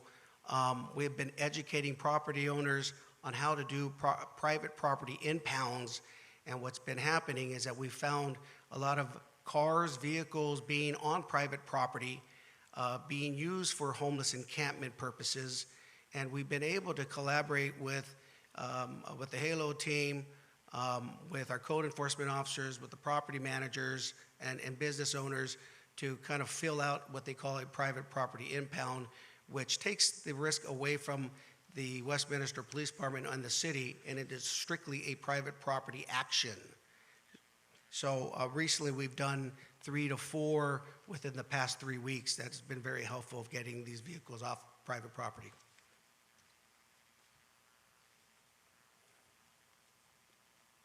Code enforcement summary. For the fiscal year 24-25, the Code Enforcement Division was assigned 1,629 cases. Out of that number, 910 have been proactive. There was 1,076 notice of violation issued, along with 1,183 closed cases. Citation fines account for 1,589, which are cases that property owners have not abated and are not in compliance. The Code Enforcement Division established a method to collect data regarding incoming calls, My Civic complaints, and counter walk-ins. In a 6-month period, we have received approximately 2,239 contacts or phone calls into the division, which is an average of 373 calls in a 6-month period. My Civic complaints account for 649 into the Code Enforcement Division for fiscal year 24-25. I'd like to highlight that the month of July is when we were able to obtain a clerical staff, and you'll see an uprise in phone calls to 582 phone calls for that month. That also was a result of fireworks being called into our department and then being referred to the police department, but it continues to stay around 300 for the 350 to 400 mark, and I see that increasing.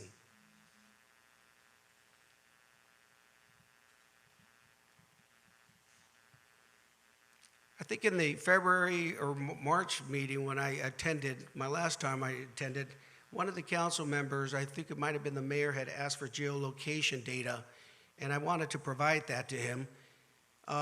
Staff and I have worked with GIS developers to pin violations throughout the city. The legend in the slide represents proactive cases in green, police referrals in blue, and citizen complaint in red.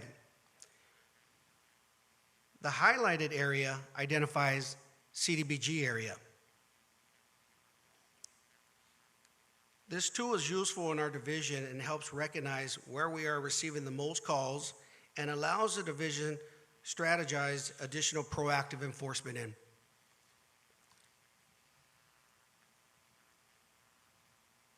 Top 10 code enforcement complaint.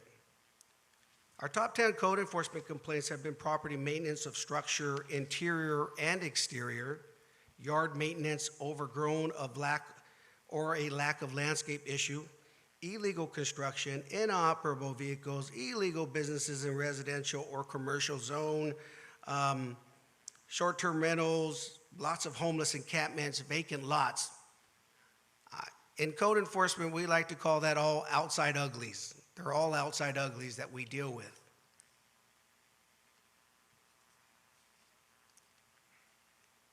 The next slide is educational purpose and describes what happens to a case when it's called in.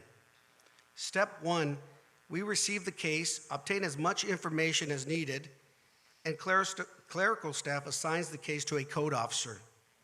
Sometimes the case is referred to the appropriate department if it's not within code enforcement's jurisdiction. We conduct our investigation. Our code officers then conduct research on cases. They review business license. They review permit histories. They review, and then after they conduct the inspection. In order to provide better direction, a policy was developed to ensure that code enforcement officers respond to complaints within 24 to 72 hours. The seriousness of the complaint dictates a proper response time. So if it's a dangerous and abandoned building, I guarantee you we will be out there immediately. That's something that is imminent danger to the public. If a violation is observed, the code officer is responsible to discuss the matter with the property owner and provide the customer with a notice of violation with enough time to abate the issue. We do not issue fines until after a warning has been issued and enough time was provided to the customer to abate the violation or permit an item. If after reinspection is conducted and the case is not abated or resolved, the customer is provided with a citation fine.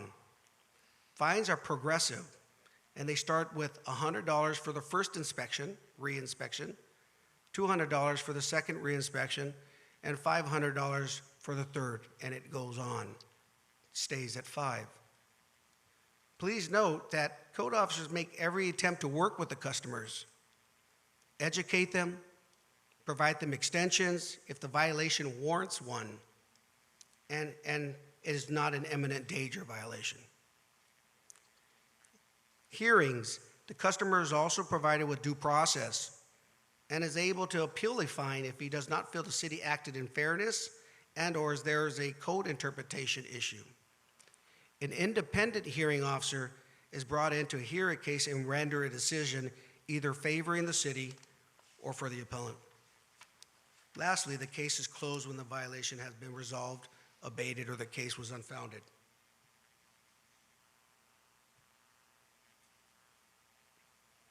Code enforcement strategies. These are big strategies that, since I've arrived, are my focus point. We have shifted from a complaint-driven model to a proactive approach. Rather than just responding to complaints, division use data and property information to identify and target areas with the greatest need, enabling more effective use of our resource. We have conducted several commercial and residential sweeps using all our code officers in the division to work specific targeted areas. 2, establish performance metrics and data report. Since March, my focus has been to work with program developers and establish key reports and metrics. Also, to provide a way for code enforcement officers to obtain reports and ensure that they're following up on their cases. 3 is key. Establish policies and procedures. We have established policies and procedures for code enforcement officers to ensure the consistency, fairness, clear guidelines of handling violations. 4, providing code officers with new enforcement tools. As of August 1st, 2025, a new in-field warning notice was developed.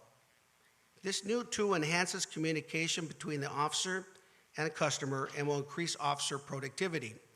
In the past months, officers have generated notices in the office. 5, utilizing GIS technology. GIS technology helps code enforcement officers by centralizing data for efficient field work, enabling better tracking of violations, and provide visual tools for reports. Second, I'm very happy to note that today we were able to use iPads, a new technology. Not new, it's been out, but new for us in code enforcement, to conduct field work without coming into the office.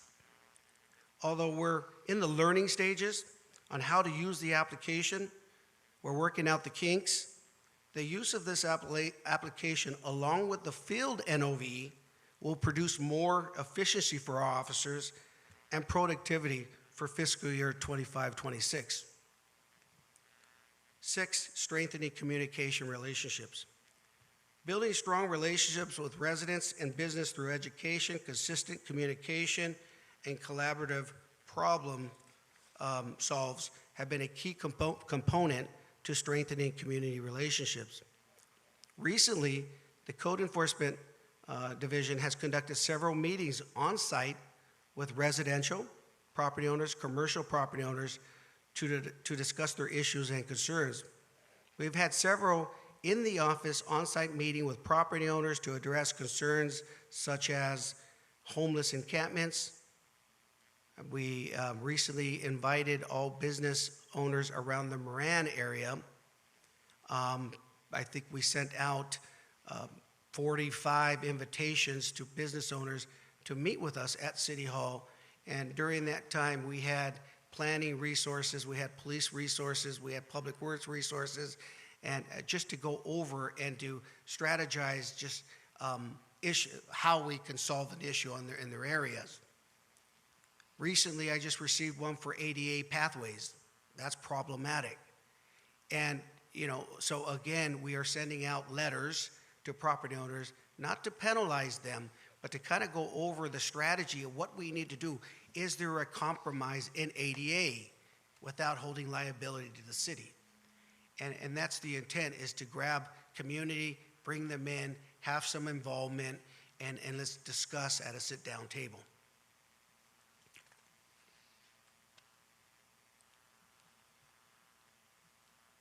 Lastly, our goals for fiscal year 25 and 26. The Code Enforcement Division goal for fiscal year 25 and 26 are the following.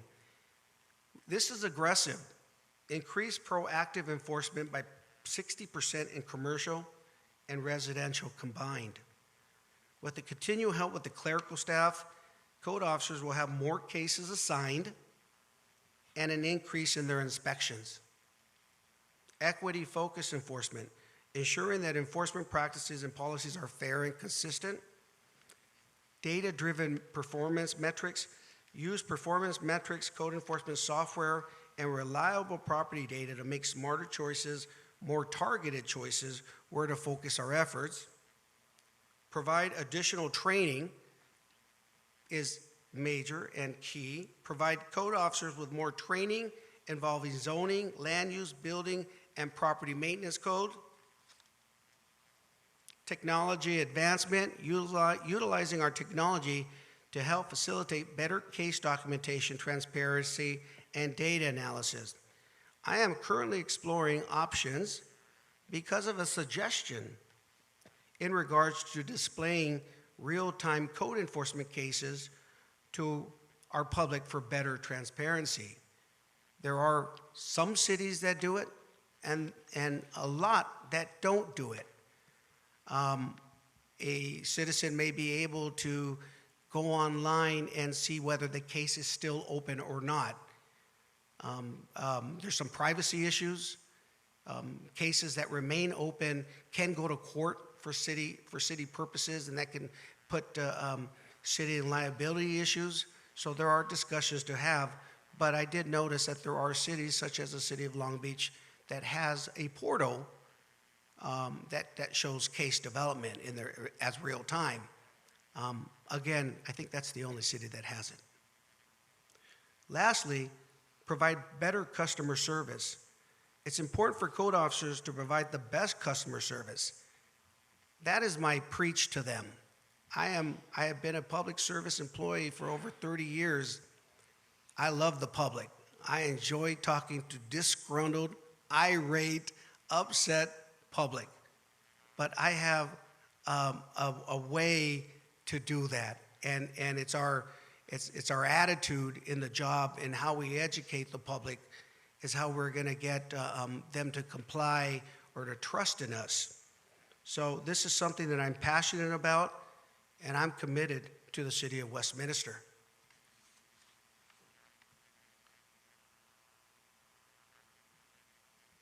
This concludes my presentation, and I'm available for any questions.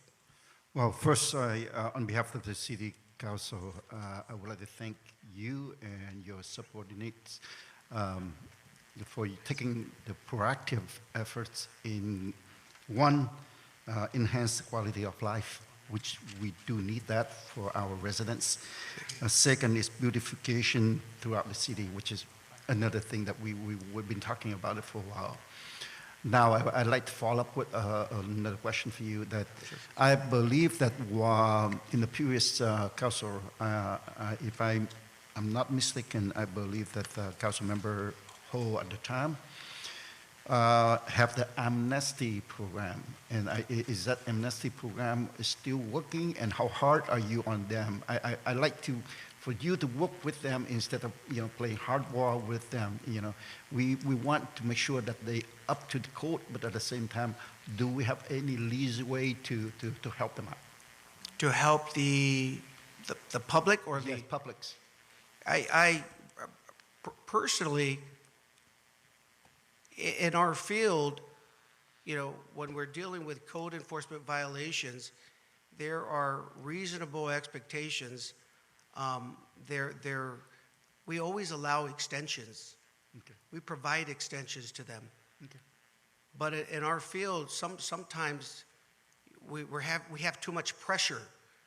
On one side, a neighbor; on the other side, someone else,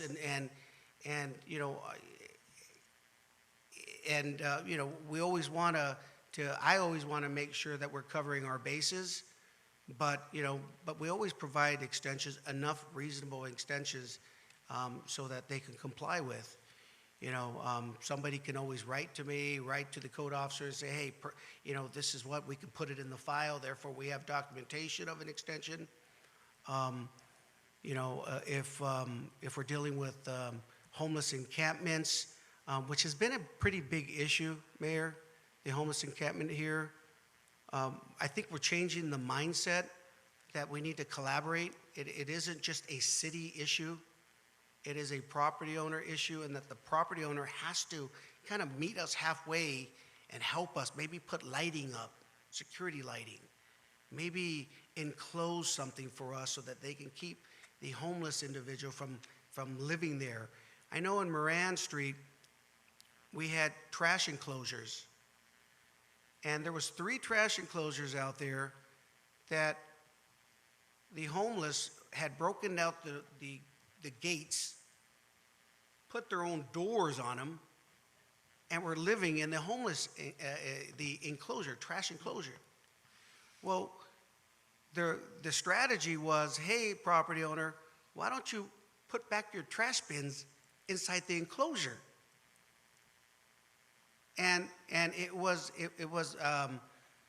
that's what we got them to do, and they complied with city orders, and the homeless is out. Sure enough, that no doubt that you're doing the right thing. So thank you very much for that. But I just want to, help them out. Help them out if we can. Definitely. All right. Mr. Mayor, If may I have a question? yes, please. Yeah.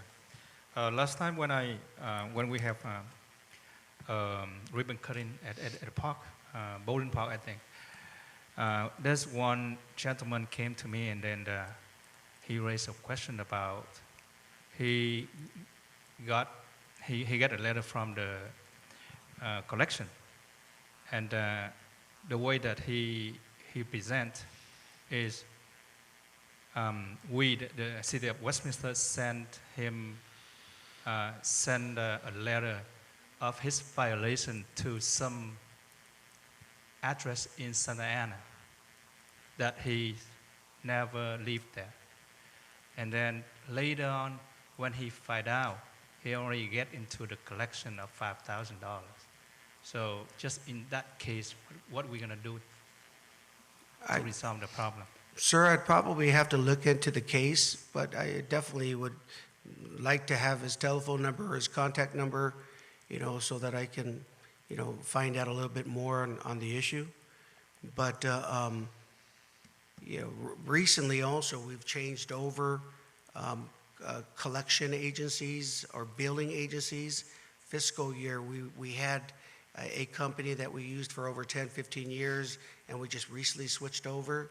So we're working out those kinks also. I think we're almost there. Yeah, I've been getting a lot of them, a lot of those types of complaints, and I can assure you that I've been working with them, one-on-one to resolve their issues. If there's an issue regarding that type of issue, I'm usually involved, and I'm usually taking care of that problem. All right. All right, yeah, thank you. Anything else? Yeah, I have a couple questions. Please. First, Sergio, I want to thank you for your presentation, but mainly the public and myself can see that there's a vast improvement in the code enforcement division as far as the leadership is concerned. So, personal thank you to you, because it's very plain to see that. So yes, he does deserve a hand of, he does deserve that. So thank you. And like, it's not a secret. I'm big on this because I think this is code enforcement. It's the first line of defense in our public safety, quality of life, property values, and just a mental well-being of, driving home from a hard day's work and feeling proud of being home. Not coming home and seeing all your cities in decay and you're working hard, and it's just mentally, it's not a good place to be in. When you drive to other cities and you see the other cities are progressing, or their cities are well maintained and ours is not. So thank you for that. So I really appreciate that. Thank you, sir. I know you spoke about the technology and how we're advancing with that, and we're still learning on that, as far as training. But data input and then follow up. How are we doing as far as our staff, code enforcement officers on follow up? How do they? Do they get like a notice, an alert? Hey, times, whatever the case may be, 30 days, whatever it is. Right. I'm on it. We need to follow up. How is that? Right. Intergov is a system that we use presently, and Intergov does have alerts. As of 2 months ago, a report was developed using our programmers, and so the code officers are able now to abstract a report of all the open cases they have. Along with that, I drafted a policy and procedure that every 15 to 30 days, that case has to be inspected. There has to be some type of movement and some type of action on that case. So every month I'm reviewing the report to ensure that we're capturing the policy. So a report was made, for the code officers to have.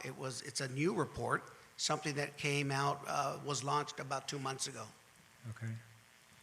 And that goes to the one I was going to ask for. You said that on the citation fines, it was about 1,589. It says those were not in compliance.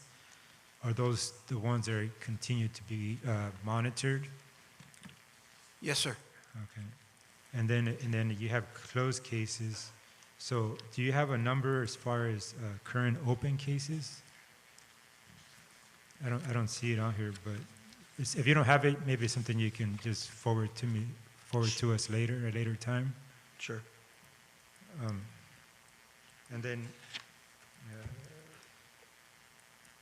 let me see here. I have another thing as far as, and I know you're implementing new procedures as far policies and procedures as far as staff is concerned. And how are we as far as accountability with staff?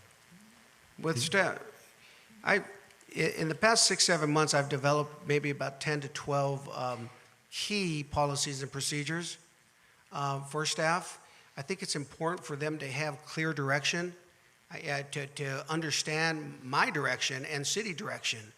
You know, so currently, because we just have that data, the report that I just mentioned on follow-up, we are currently reviewing all that data within this month. September 17th was our deadline to review that. So I'm a week behind, but I'll get to that. But I'm definitely on top of that. Okay. And I'm not going to ask this because I had brought something up to the city attorney and city manager, to the city manager, for something maybe working forward to give code enforcement better tools to help in the code enforcement effort. And I say that an effort is not, I want the public to understand, is not, the goal here is not, as far as fines and citations, that's just a tool. The goal is compliance. That's the ultimate goal. And making sure that codes are being complied. If my big thing is, that's what they're there for. The codes are there for a reason. Building safety, public safety, as far as any violations that are public-facing violations. They're there for a reason. They're there. That's why laws are there. That's why our police department is there to enforce those codes and laws to keep the community safe and property safe.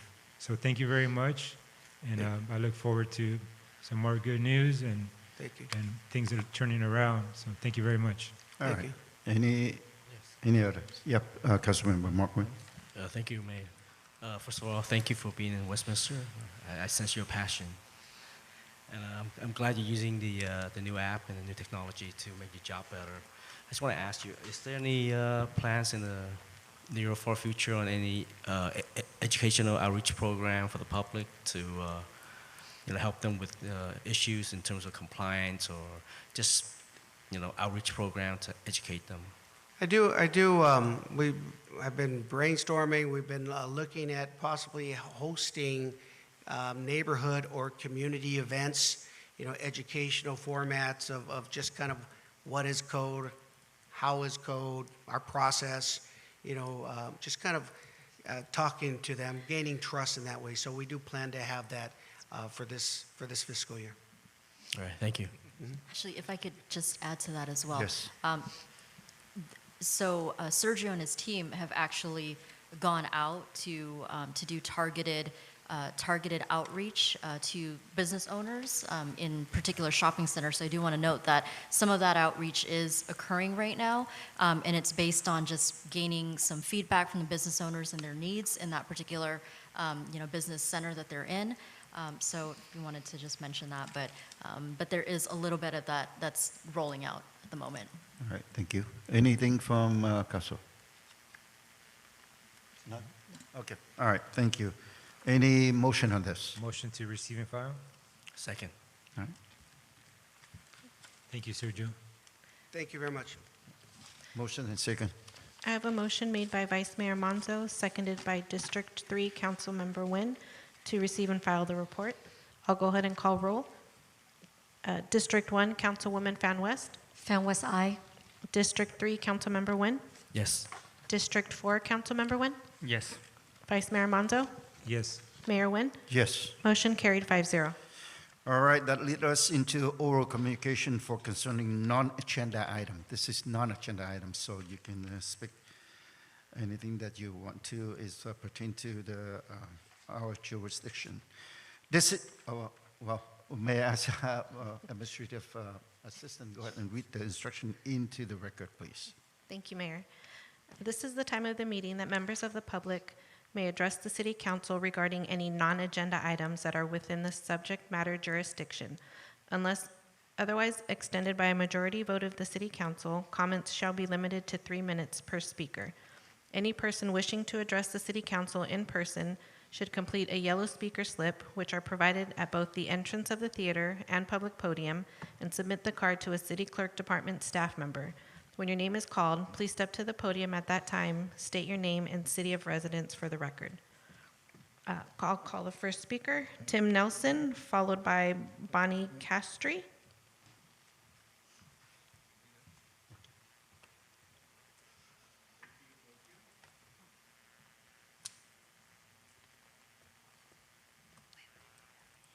Okay, so I think this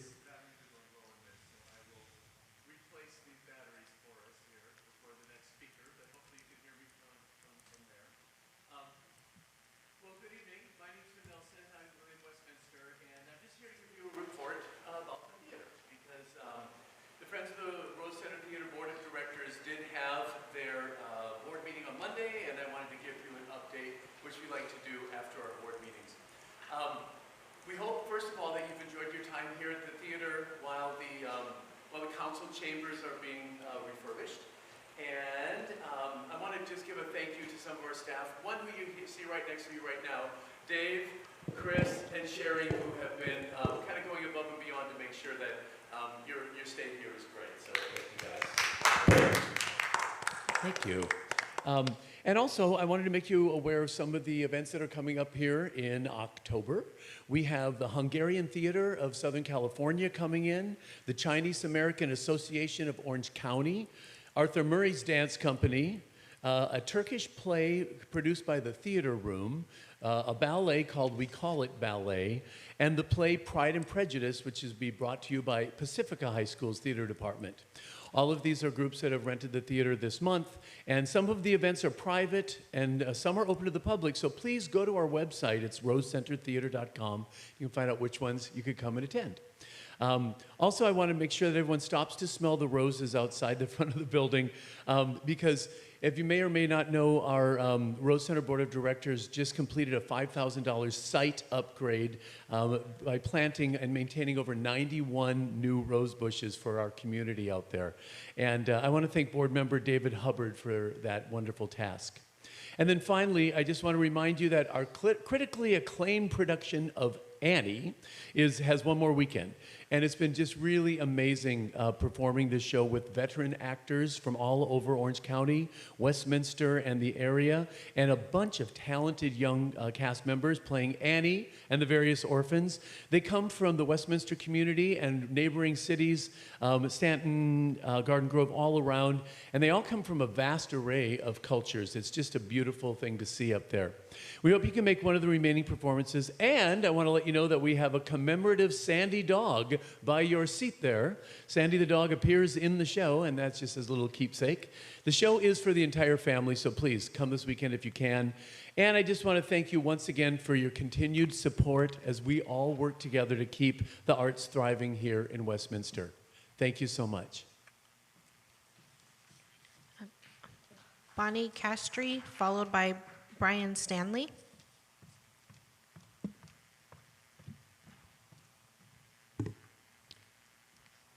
Good evening, Honorable Mayor Wynn and council members. I'm Bonnie Prouty Castry, a longtime trustee of the Huntington Beach Union High School District Board, which, as you know, encompasses high schools in Huntington Beach, Fountain Valley, and Westminster. Thank you for your ongoing support of our students and their families in the district, and especially at Westminster High in our many activities, from picking food at our Giving Farm to our huge Tet celebration each year.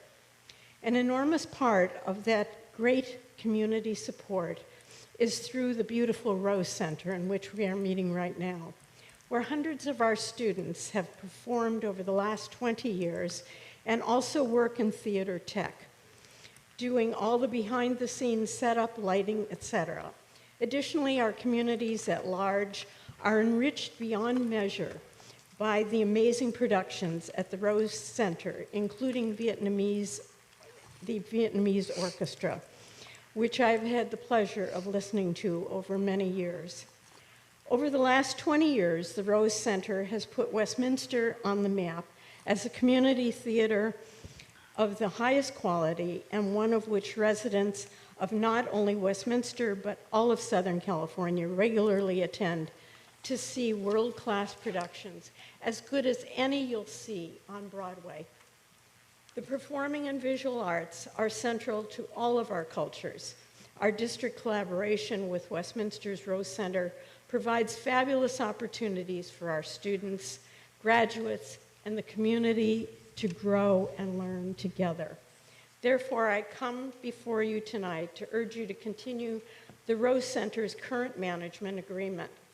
You have the only world-class theater program in this great community, and continuing these fabulous world-class productions will be your cultural legacy. Thank you very much for hearing me this evening. Brian Stanley, followed by Donald Link. Donald Link, followed by Camilla Overbeek. Donner, you don't want it anymore. Okay. Camilla Overbeek, followed by Terry Raines. All right, guys, let's try this again. So in terms of 9.2, I do just want to point out that that would actually be in direct violation of SB 1174, which was signed into law September Mr. 20th. Mayor, is this non-agenda item, Right. Mr. Mayor? So this Yeah, I needs to know. I'm relate to just something trying to that's not on clarify the something, agenda. and I will actually get to it because City it is still, Attorney? again, tied to this. I am just talking about that, and whether it's an agenda item, you can stop the clock, please, because you interrupted, so we're going to do this. It's non-agenda. I can talk about whatever I want. That's my you do understanding. not get to Yes. interrupt me. Please put the time back on the clock. Okay. let's Thank put you. it You to- owe me you owe me at least 10 seconds. well, let's Did put it you want to 2:30 address me again, 2:36. City Okay. Attorney? We'll You can accommodate that. continue, but this, so you're aware that this relates to non-agenda items? Correct, but I'm allowed to speak on, for non-agenda, I am allowed to say and Carry speak on. about anything so I've long as told it you what has the to do rule with is. city Go business. ahead and speak. So are we going, what is your point here? All right, I would go like ahead, for go you ahead. to answer Your that. time. Thank you, we can go Continue. now. SB 1174 specifically prohibits this. So unless she's suggesting potential litigation against the state, I would request that you immediately pull this. Also, I would just also like to point out that Viet Rise, that's political persecution and targeting. So also, Charlie, your stunt here with Mr. Bowie, that was political grandstanding, and it was just a humiliation ritual for you. The fact is, he resigned on Monday. You could have taken it off and saved us the 5 minutes that you spent, but thank you. I digress. Now, I'd also like to talk about the memorial that Amy held on September 13th, unpermitted, with amplified sound. Electricity was used, and I know that electricity for amplified sound would require a permit, which was not required, or which was not obtained, and I know that because long before I submitted my public records request, I had already sent an email to the Community Services Division. So I already had my answer. So again, I am gonna ask why it is that she believes it's acceptable to steal money by way of basically rallying and running, which would be akin to dining and dashing. Why is it acceptable for her to do that? Why are we not going to hold her accountable? Because if I did it, I would get the citation. I would have that. I would have to pay it. But because she's a city council member, she doesn't. She's stealing, which, you know, because we're her employer, it would technically be embezzlement. But that's a misdemeanor. And depending on how much money she actually stole by way of not doing the proper protocol, I would argue that we could probably get into felony territory over here.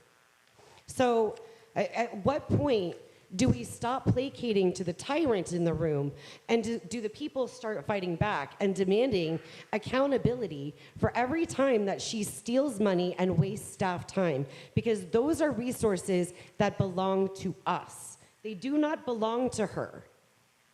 She wants to own these meetings and pretend that she's special. But you work for us, ma'am. You work for us. Your time is up, ma'am. Last speaker, Terry Rains.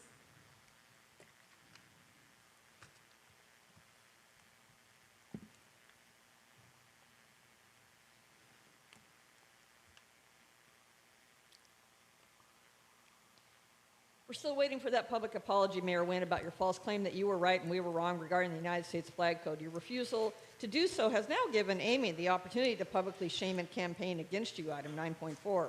Non-agenda public comments should come after the more controversial agenda items under Section 9, business matters from City Council agency members, better described as bullshit matters from City Council agency members, because most items proposed under this section are bullshit. Not within this council's jurisdiction, are political campaign propaganda, are just to publicly shame or spite others, have zero to do with city business, and do not represent the views of all of the residents you are supposed to serve. The exception tonight was Tony Boole's removal from both boards, but I think that could have been a regular business or commission item, not under Section 9, even if requested by the mayor, because removal of commissioners is regular city business.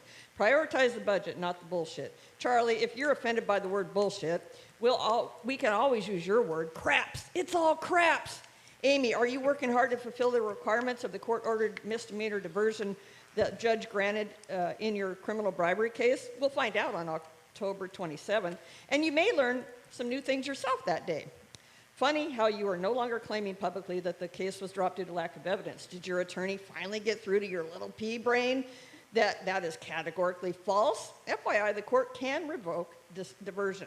The media will be kept apprised of this case and the city's case against you during your congressional campaign. And Charlie, the media will be kept apprised of your egregious words and actions during your campaign as well. At the last meeting, I provided copies of the poem I sent to Councilmember Mark Nguyen and self-proclaimed poet, Mark Nguyen, and mentioned the official email that I had to send because my District 3 representative, Mark Nguyen, refuses to communicate with me anymore. Neither motivated Mark to reestablish open communication with me, but what Mark did after the last meeting is worse. Instead of merely greeting people outside after the meeting and thanking them for attending, he got in the faces of several of our most engaged residents, telling them to stop commenting negatively about the Blakey Park Vietnamese Cultural Center / museum, feasibility study issue, and other hot-button topics that the mayor is pushing for with Mark's full support. In other words, Councilmember Mark Nguyen was out there trying to silence the opinions and comments from the members of the public. Congratulations, Mark. You just substantially increased the public's mistrust and disappointment in you. Hey, a short-term rental is less than 31 consecutive days, not 30 days. Who at Jones and Mayer doesn't know that? I hope to see a contract for a new city attorney firm soon. And do better, Westminster. I don't spend all this time reviewing these things for my health. I don't get paid a darn cent. But when you do simple mistakes like this, Time's up for you, ma'am. it just, All right, Charlie, thank you announced it before it actually. Time is up for you, ma'am. Okay, but you. All right, thank you. All right. Mr. Mayor, we have no further speakers, May I Mayor. make a short statement? Okay. Now, Mayor, I got a question. So, let me close. Yes. Yeah, let me close up the oral communication for non-agenda item first. Can I Okay, make a no comment? comments. Thank you, Mayor. Yes. Vice Mayor. Thank you, Mayor. I have a follow-up question for, I don't know, a staff question. What would happen, or what is their policy or procedures if just a member of the public had an event at one of our parks and used park resources, city resources like electricity?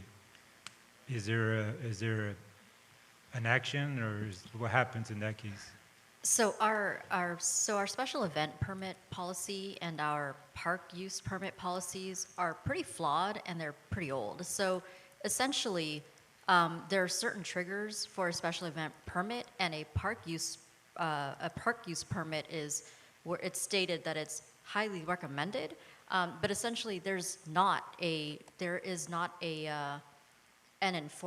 citation mechanism for these particular violations. It's been practiced in the past, and until the policies are revised, generally if someone's someone takes note that something's happened, you get a phone call and a slap on the wrist that says, hey, don't do it again. And that's literally been the way that it's done. And until we actually have a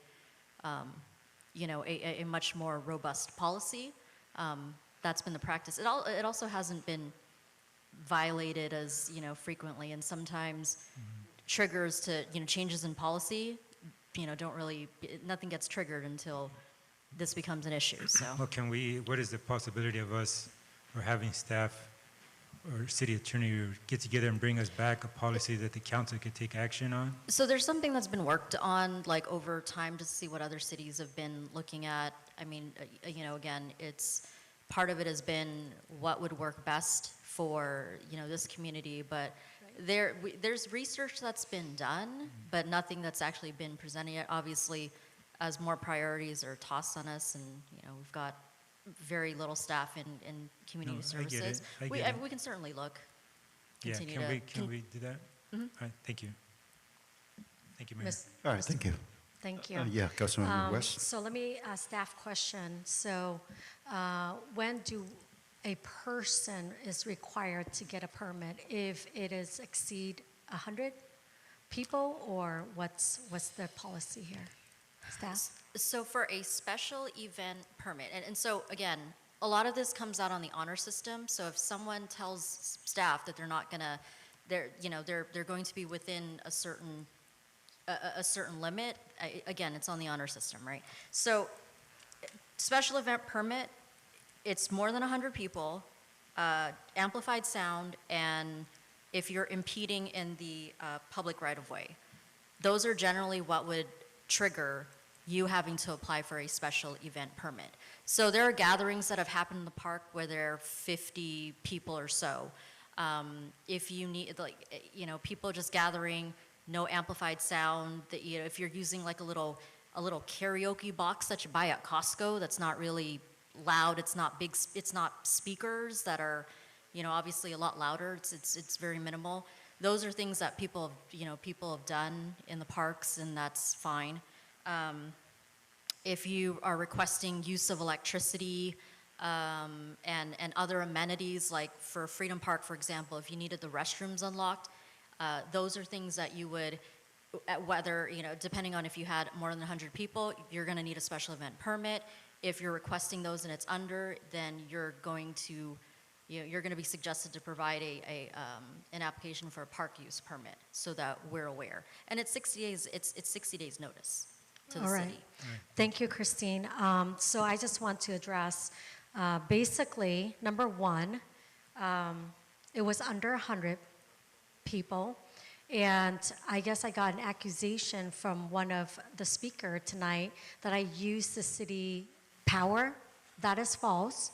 I use my own charge power bank that's already plugged into the microphone that we have for the karaoke.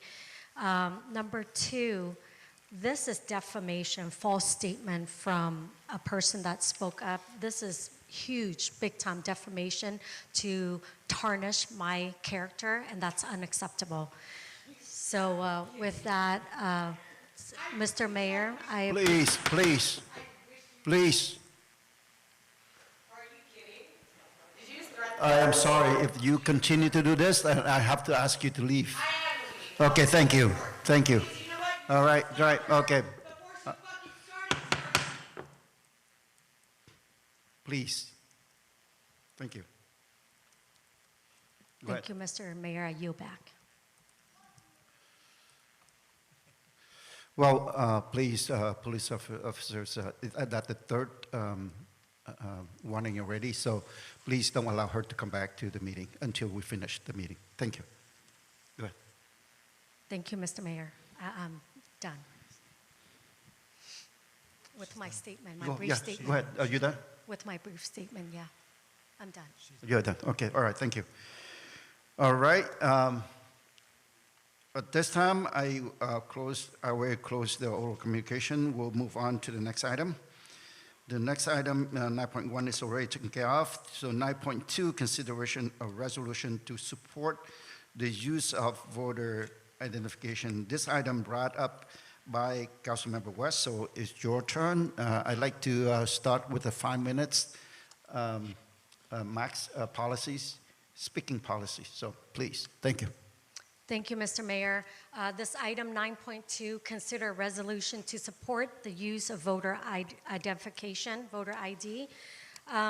You know, I think as your councilwoman here, I strongly support implementing voter ID here in the city of Westminster, California. Voting is the foundation of our democracy and the constitutional republic. And we must ensure that every vote is legal and counted for. Just as we need an ID for banking, flying on an airplane, or accessing government services, requiring a voter ID protects our elections from fraud and strengthen public confidence. While there is instant of fraud do happen, even one illegal vote undermines trust in our system. By implementing voter ID, we can secure our election while ensuring that every eligible Westminster resident has the same opportunity to participate in our democracy and our constitutional republic. I encourage our community and our council and mayor tonight to support this resolution for a fair and secure elections. I also ask for a yes vote. If there's no further discussion, Mr. Mayor, I motion for a vote count. All right. Anything else from any? Yeah, I have some. Yes, Vice Mayor. Thank you, Mayor. As all you can see out there, and you very well know that we're a general law city here in Westminster, and we must comply with state laws. There is a state law that governs this. We don't have any jurisdiction over this matter. And I mean, one question that I have for our council is, how are our finances doing? Can we afford to take on the state? Because I guarantee you that's what will happen. And I'm sure it's very irresponsible to even put this on this agenda. And I asked my colleagues to think about these type of issues before we vote to allow these type of issues on our agenda. Next, I would like to point out, like I mentioned in some of the comments that our members of the public made, we all know why this is here. This is for campaigning purposes. As you that are sitting here in the audience can tell, if you look in this direction over here, Councilmember West is recording herself, and this is for her to use in her campaign, running for office against our mayor, and that's the only reason that this is on here for. And I urge my colleagues to please take that in consideration when these type of proposals for agenda items are proposed by certain council members.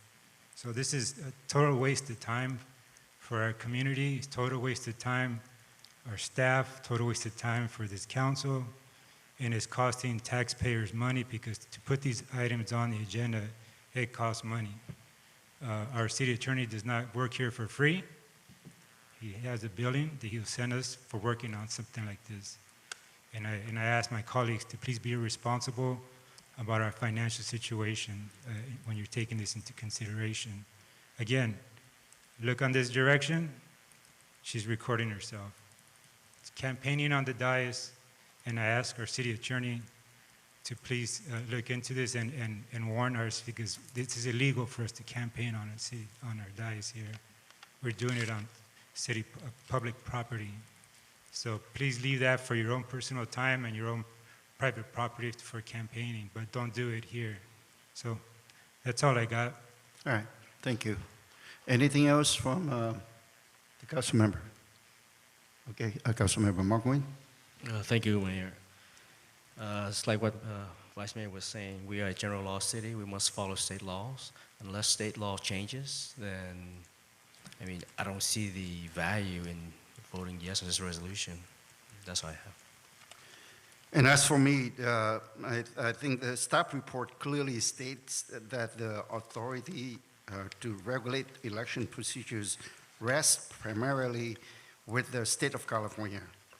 However, cities do have the ability to adopt resolution that reflects the values and priorities of their residents. This has come out of their staff report. And I believe our residents share those values, regardless of whether this resolution is officially adopted or not. So I don't feel that there's a need for this. With that said, since this item has been brought forward for discussion, we may as well to take a clear stance by adopting it. So with that, I will second the motion. Can we do a So call vote? Is there any? I have some follow-up comments, Yes, please. if that's, nobody else does. Nobody else, then do we have motion and second on the floor? I'm sorry, can you repeat the motion? A motion by, I believe, by Councilmember West and seconded by me. So, okay, I'll go another comments. You, yeah, Yeah. yeah, Okay. you are. Again, Mayor, clearly what is here is Councilmember West is trying to out-campaign you here, and unfortunately, I know you're under a difficult situation because you have your campaign as well, but this is not correct for us to be doing this on this council. It's all about campaigning, and she's trying to Republican you on the city dais. So that's very wrong. And we are leaders of our city. We're the protectors of our city, and we need to protect our city finances and don't be putting us in situations where it's costing taxpayer money. I So, totally thank you. understand. I totally understand, and I agree with you too. And the portion that I don't agree with you is because it's campaigning on this dais. I believe that if that's a violated law, then the city attorney might jump in and tell us about that. I don't recommend that, Councilmember West bring on these state items, because we are here to take care of their city business and, for the residents here. But as we already brought this item and talk about it, then we may as well go ahead and get it over with. So that's the reason why I seconded the item. So if there is, if there's anything else from the dais or else, we are going to do the roll call, please. Okay. I have a motion made by District 1, Councilwoman Fan West, seconded by Mayor Nguyen, to adopt a resolution entitled, "A Resolution of the Mayor and City Council of the City of Westminster, California, supporting the use of voter identification." I'll go ahead and call roll. District 1, Councilwoman Fan West. Fan West, aye. District 3, Councilmember Nguyen. No. District 4, Councilmember Nguyen.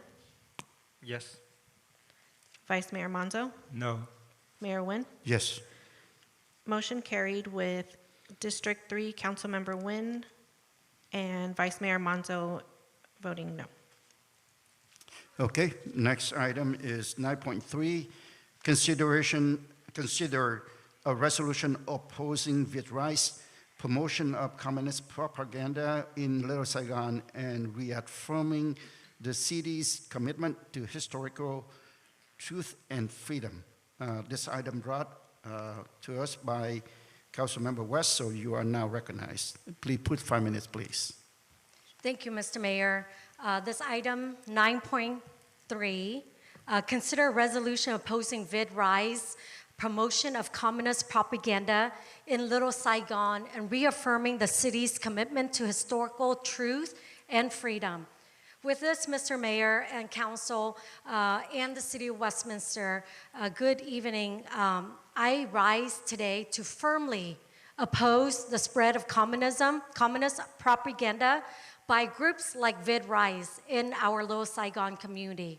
Our city was expanded by brave refugees who fled the horrors of communist oppression, seeking freedom, safety, and American dream.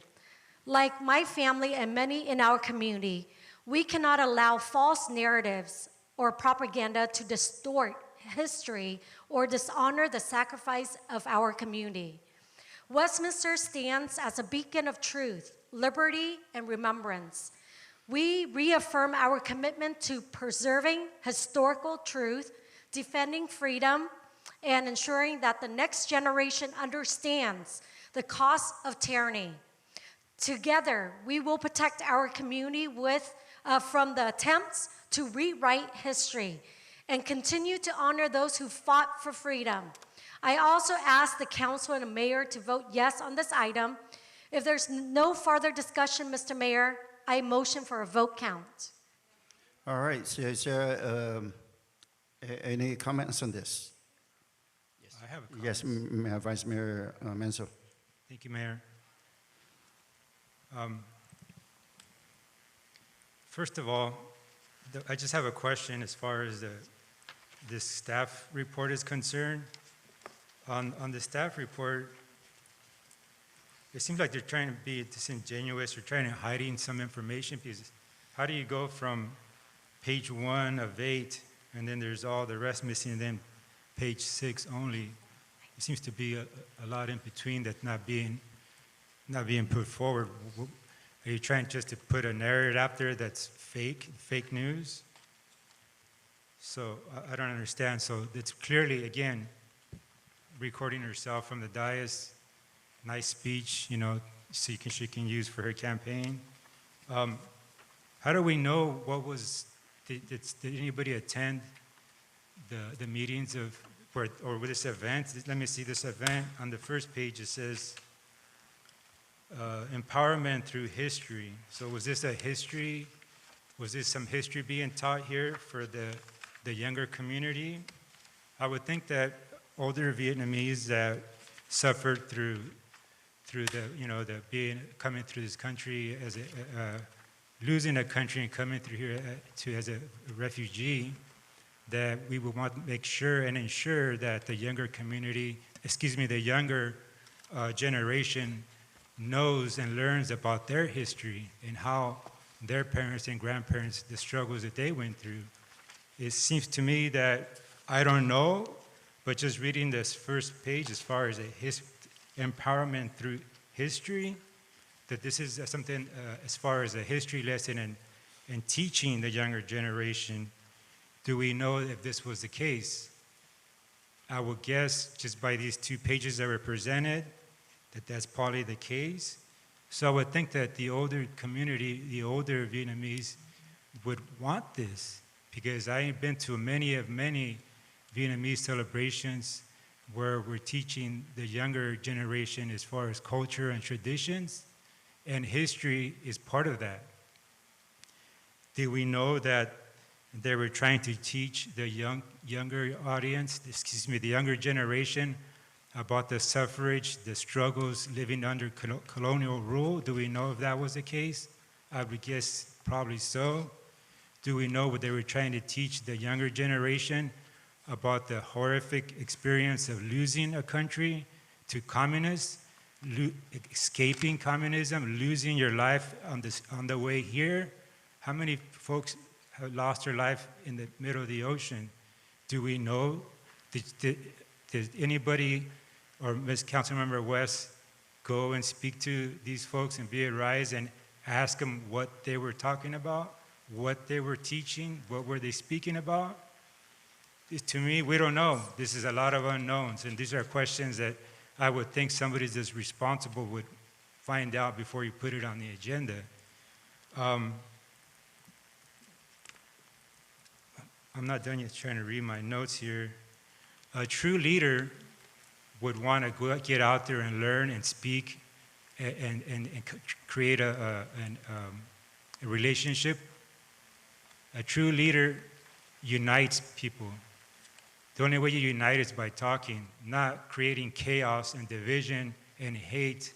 As you can see, she's, again, for campaign purposes. A true leader unites. A leader does not divide by hate. Here, to me, it's a lot of unknowns because you're missing pages. Where are the rest of the pages? What was the topic? What was in between these 2 pages is what I want to know. I'm not going to condemn somebody when there's all this information missing.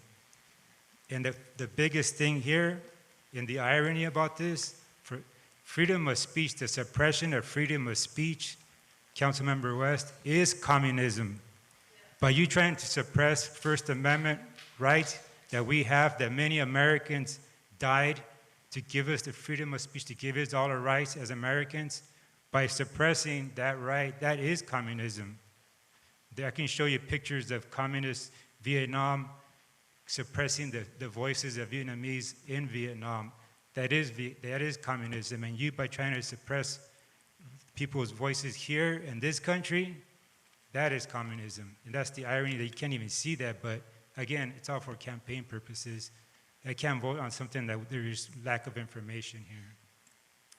All right, thank you, Vice Mayor Menzo. Is there anything else from the council? Mr. Mayor? Okay, Councilmember Nguyen, I'm calling Nguyen. Okay, I'm the one that second Councilwoman from West on this item. And I'd like to share my view on this. Even though this is not my item, but I kind of disagree with Vice Mayor Menzo about his speech. Learning history and spreading propaganda are two different things. So we should not confuse ourselves and our youngers about propaganda of the Communist Party regime. So recently, I learned about the Viet Rise organization. They gather around and teaching what is the, let me see that. Okay. See for yourself that, teaching about the Ho Chi Minh is the guy that started the Vietnamese Communist Party, and that is the reason that the American people lost like 58,000 lives, for defending the freedom. Okay, so we don't want that bad seed that spreading in our beloved country. So because let me remind you this, we better prevent it. We better prevent the fire. We don't wait until the fire started and then we rescue it, okay? Let me remind you guys about the event happened in 1999. I think not a lot of you was there at the time, but I believe that Mayor Charlie know about the event. So one of the businessmen in Little Saigon, he hung up Ho Chi Minh portrait and the Vietnamese Communist flag in his store. And that sparked a protest for 63 days. For 63 days, and it cost the city a lot of money. I think it's about like $1 million. And we don't want that happen now or in the future. If we don't want to stop it now. Okay, not talking about we suppress the voice of Viet Rise. They have the right to talk. We don't say that they cannot talk. In the resolution, tell me where we say that, okay, they're not allowed to talk. Please. We just want to. Would you please? We just want to express the idea of the council upon that event.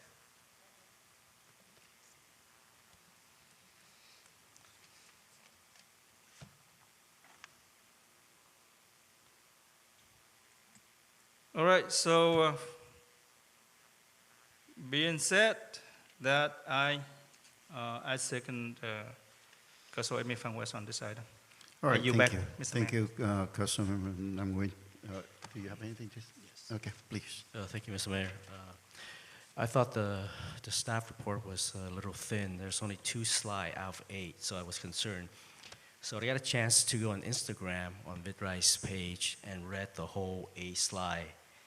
And I have to say, I'm deeply concerned that Viet Rise narrative reflects primarily the North Vietnamese or the communist perspective and overlook the profound suffering experienced by the South Vietnam from 1945 until 1975. Viet Rise claimed that this is part of their series, the history series. I'll read you the exact wording. This post is part of Viet Rise Empowerment Through History, a new educational series that connect our community to the pivotal stories that shaped Vietnamese history. Whose history is it? It seems to be very partial, unbalanced, and at its core is a communist propaganda. A more balanced account should also address re-education camps and long-term imprisonment of former officials, soldiers, journalists, and clergy after the Vietnam War and during. Forced relocation to new economic zones, property confiscation, and economic hardship, widespread political repression, censorship, and religious persecution, the mass refugee crisis, the boat people, and associated loss of life, the human toll on the AR-VN soldiers, their families, and South Vietnamese civil society. If Viet Rise claimed that this post is part of the history series, how about presenting a more balanced view?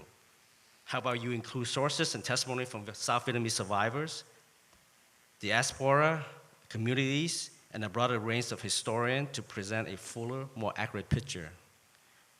This inclusion would honor all victims and strengthen the integrity of your work. With that, I oppose and condemn Viet Rise communist propaganda posts. I suggest Viet Rise take this post down on Instagram and all associated media platform and issue a public apologies to the community. Okay, it's my turn. Vice Mayor Menzo, you remind me a lot of things, a lot of memories. Yes, people risk their life to escape the country. And I myself risked my life escaping Vietnam since I was 15 years old. By myself, come to the United States of America. And Westminster was the first where I landed. And I stay here ever since. Many of them lost their life during the journey of escaping. They lost their life in the ocean. All because of that communist regime. All because of this guy named Ho Chi Minh. So, that's why we are here. That's why we are here. So I don't know that you know about it, but I know this event very well. On August 16, the organization Viet Rise distributed printed brochures and flyers during a community picnic, openly promoting the so-called August Resolution and portraying Ho Chi Minh as a national hero. For many in the Vietnamese refugee community, this is deeply offensive and historical inaccurate. Ho Chi Minh is not viewed as a hero, but rather as a nationalist figure responsible for immense suffering and displacement, including the very refugee experience that brought many of us to the United States. This action by Viet Rise has caused widespread outrage among Vietnamese refugees, not only here, locally, but across the country. Many Vietnamese American elected officials, including myself, and in higher office, such as supervisor office, such as congressional district for 45 district, also rise and came out with a statement to condemn Viet Rise on this. And because they spoken out against this act, which I believe constitute false and misleading propaganda promoted on American soil, where we cherish freedom, truth, and historical accuracy. Despite the community's clear and united response, Viet Rise has chosen to remain silent. This silence has only deepened the hurt and further fuel outrage within our community. On behalf of the Vietnamese community in our city, nearly 50% are resident here in the city of Westminster. I vote yes to adopt this resolution. I hope this serves as a wake-up call to Viet Rise to recognize the impact of their actions. What I'm asking for is moving forward. We hope they will engage in a genuine dialogue with community, especially when addressing controversial and painful topics. So at this time, we do have the motion and second on the floor. Mayor, I would request Yes, you can go for the second one. Yes, thank you. Thank you all for your comments. I don't want people to misunderstand what I'm saying. As many of the community know me, especially those in the Vietnamese community, Vietnamese Americans know how I feel. In no way, shape, or form am I saying that this evil person that liberated, from colonial rule, that I think that he's some sort of hero or anything. He was a monster, definitely a monster that committed a lot of atrocities to his own people. What I would suggest is if a council member is going to place an item on the agenda, that you put these complete pages on here, okay, so we can all understand what this organization was doing or talking about here. So to me, that's, when I look at this, is like, where's the rest of the pages? That's all I'm saying, Mayor. I do not condone any kind of suppression of First Amendment rights. I do not condone any kind of communist sympathizers. None of that. I'm not in any agreement with any of that. I'm simply stating that it's irresponsible to leave things out so the community knows what is being spoken about here. And that's it. I do not attend Viet Rise events. I know of them, but if we don't know what they were teaching there, how can we condemn something that we don't know anything about? All I see in the front pages says history, and that's all. So that's the reason. That's the way I look at it is, where's the rest of this? Where's the rest of the information? So we can all know what was being said there. I in no way, shape, or form approve of this person that did this in 80 years ago, whatever this was, but we can't also suppress freedom of speech. So that is as Councilmember Mark Wynn from District 4 mentioned that event, that many years ago. Yes, that was a very dark time in this community, and the not understanding the sensitivity. I would ask this council, instead of creating all this drama here, that somebody had reached out to the organization and talked to them about the sensitive nature of this, and how, if their concern is to teach the younger generation, speak to them as far as about how to go about it, how about the sensitivity. Older generation, like the mayor, maybe older than the mayor, communicate with them, talk about the history, and teach them about the things that happened and how maybe go about this, about teaching the younger generation about this, what happened. That's all I'm saying. So that's my thing. Yeah, thank you very much for your clarification. I just want to let you know I am here to voice for fair representation. And if you don't know that not too long ago, probably about 2 months ago, when we have AAPI event at the Little Saigon in the Asian Mall, and it was asked of us by Little Saigon TV, I actually approve a certificate of recognition of Viet Rise for their contribution to the community.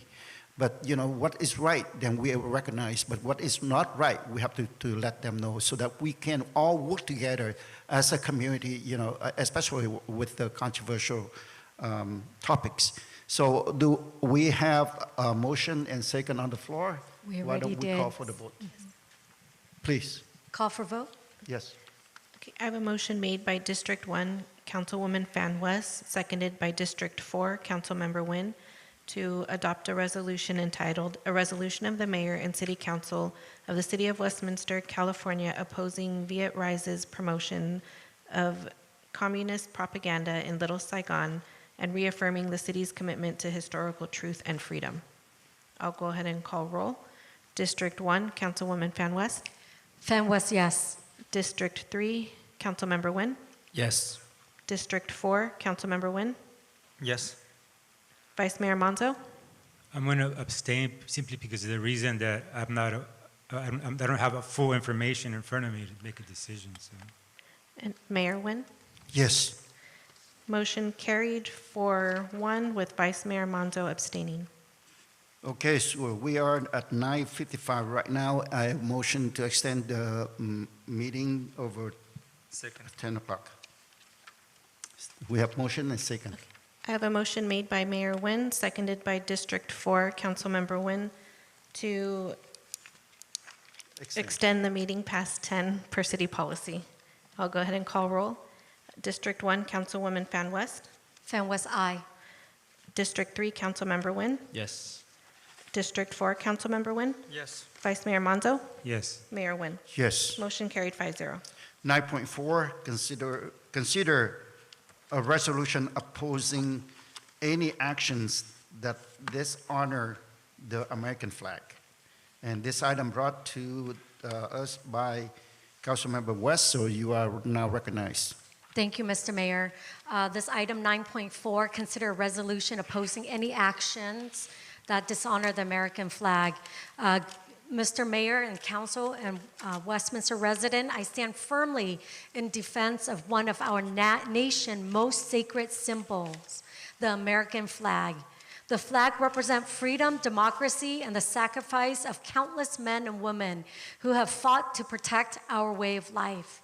An action in words or deed that dishonor this symbol is not only disrespectful to our history, but to those who serve and have served our country. Westminster have always been a community that values patriotism, courage, and unity. We must ensure that the American flag is treated with honor and respect it deserves. Tonight, I reaffirm my commitment to protecting this symbol, and I humbly call on all residents, our council and mayor, to join me in standing up for our flag, our values, and our country. If there's no further discussion, Mr. Mayor, I motion for a vote count. All right, open up for any comments from any council. Vice Mayor Menzo. Thank you, Mayor. Question, do not we already have a flag code, like state, nationwide flag? Do we not have that? Anyone? City attorney? So there is a federal flag code. It's a non-binding recommendation of how to take care of the American flag. And that one, do we have something like flag etiquette? There is flag etiquette, correct? Well, the entire code essentially is flag etiquette. Okay. Just something at the top of my head is, some of them is like not printing on our American flag. I see a lot of out there where there's printing on it, names, weapons, and things of that nature printed on our flag. I think if we're going to do this, let's put that in the resolution. Not making sure that our flag flies highest when there's other flags around, and first when it's being raised. Not use it as garments, like make it into shorts, jackets, and that nature. I think that the thing here is that this is all for, again, campaigning purposes, but it's really not truly followed here.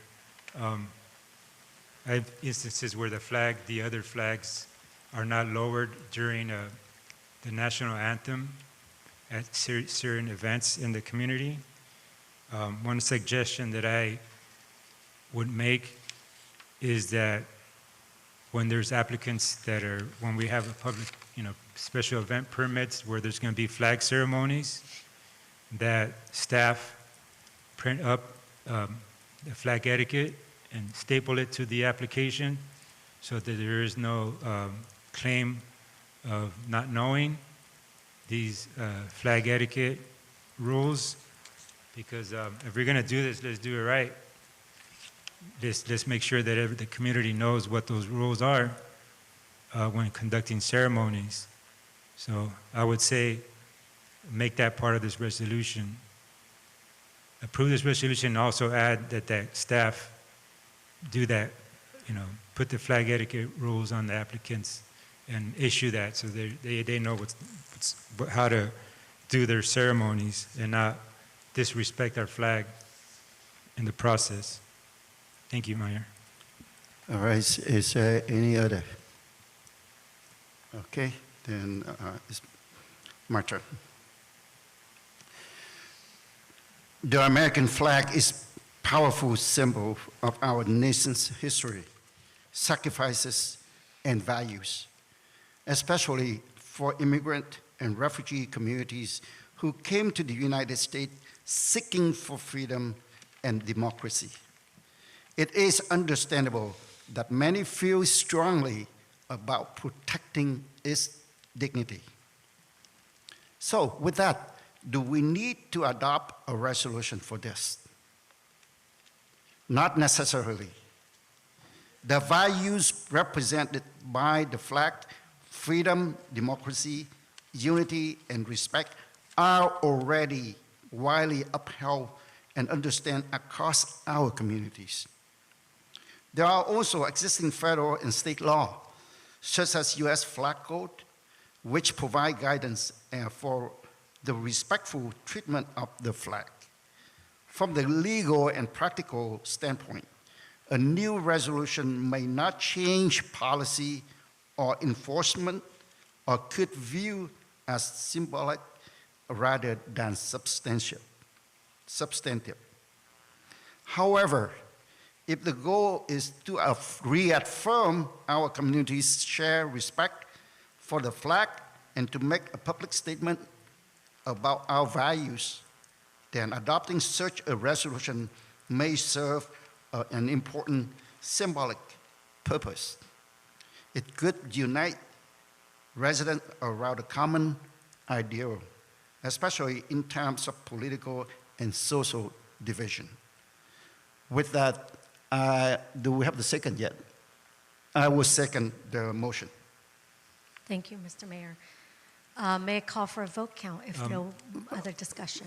Right now, is there any other comments, right? Yes, Okay, Vice Mayor. I would ask the council to take my proposal of directing staff along going forward to make sure that when folks apply for special event permit, if they're going to have a flag ceremony, that the code of flag etiquette be issued along with that permit.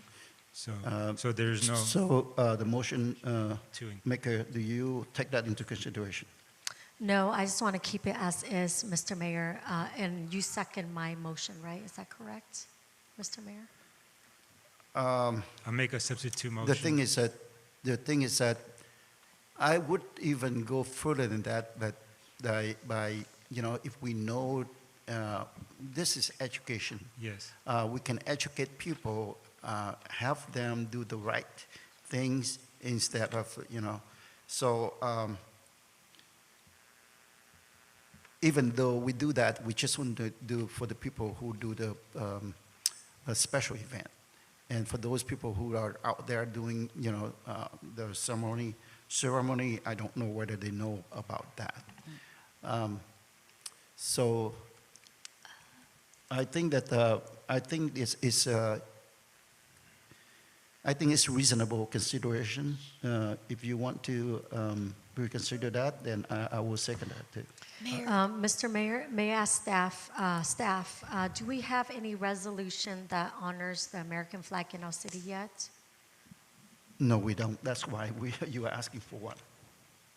Oh. Right? A resolution that honors the American flag? Do we? I don't know off the top of my head. I don't think so.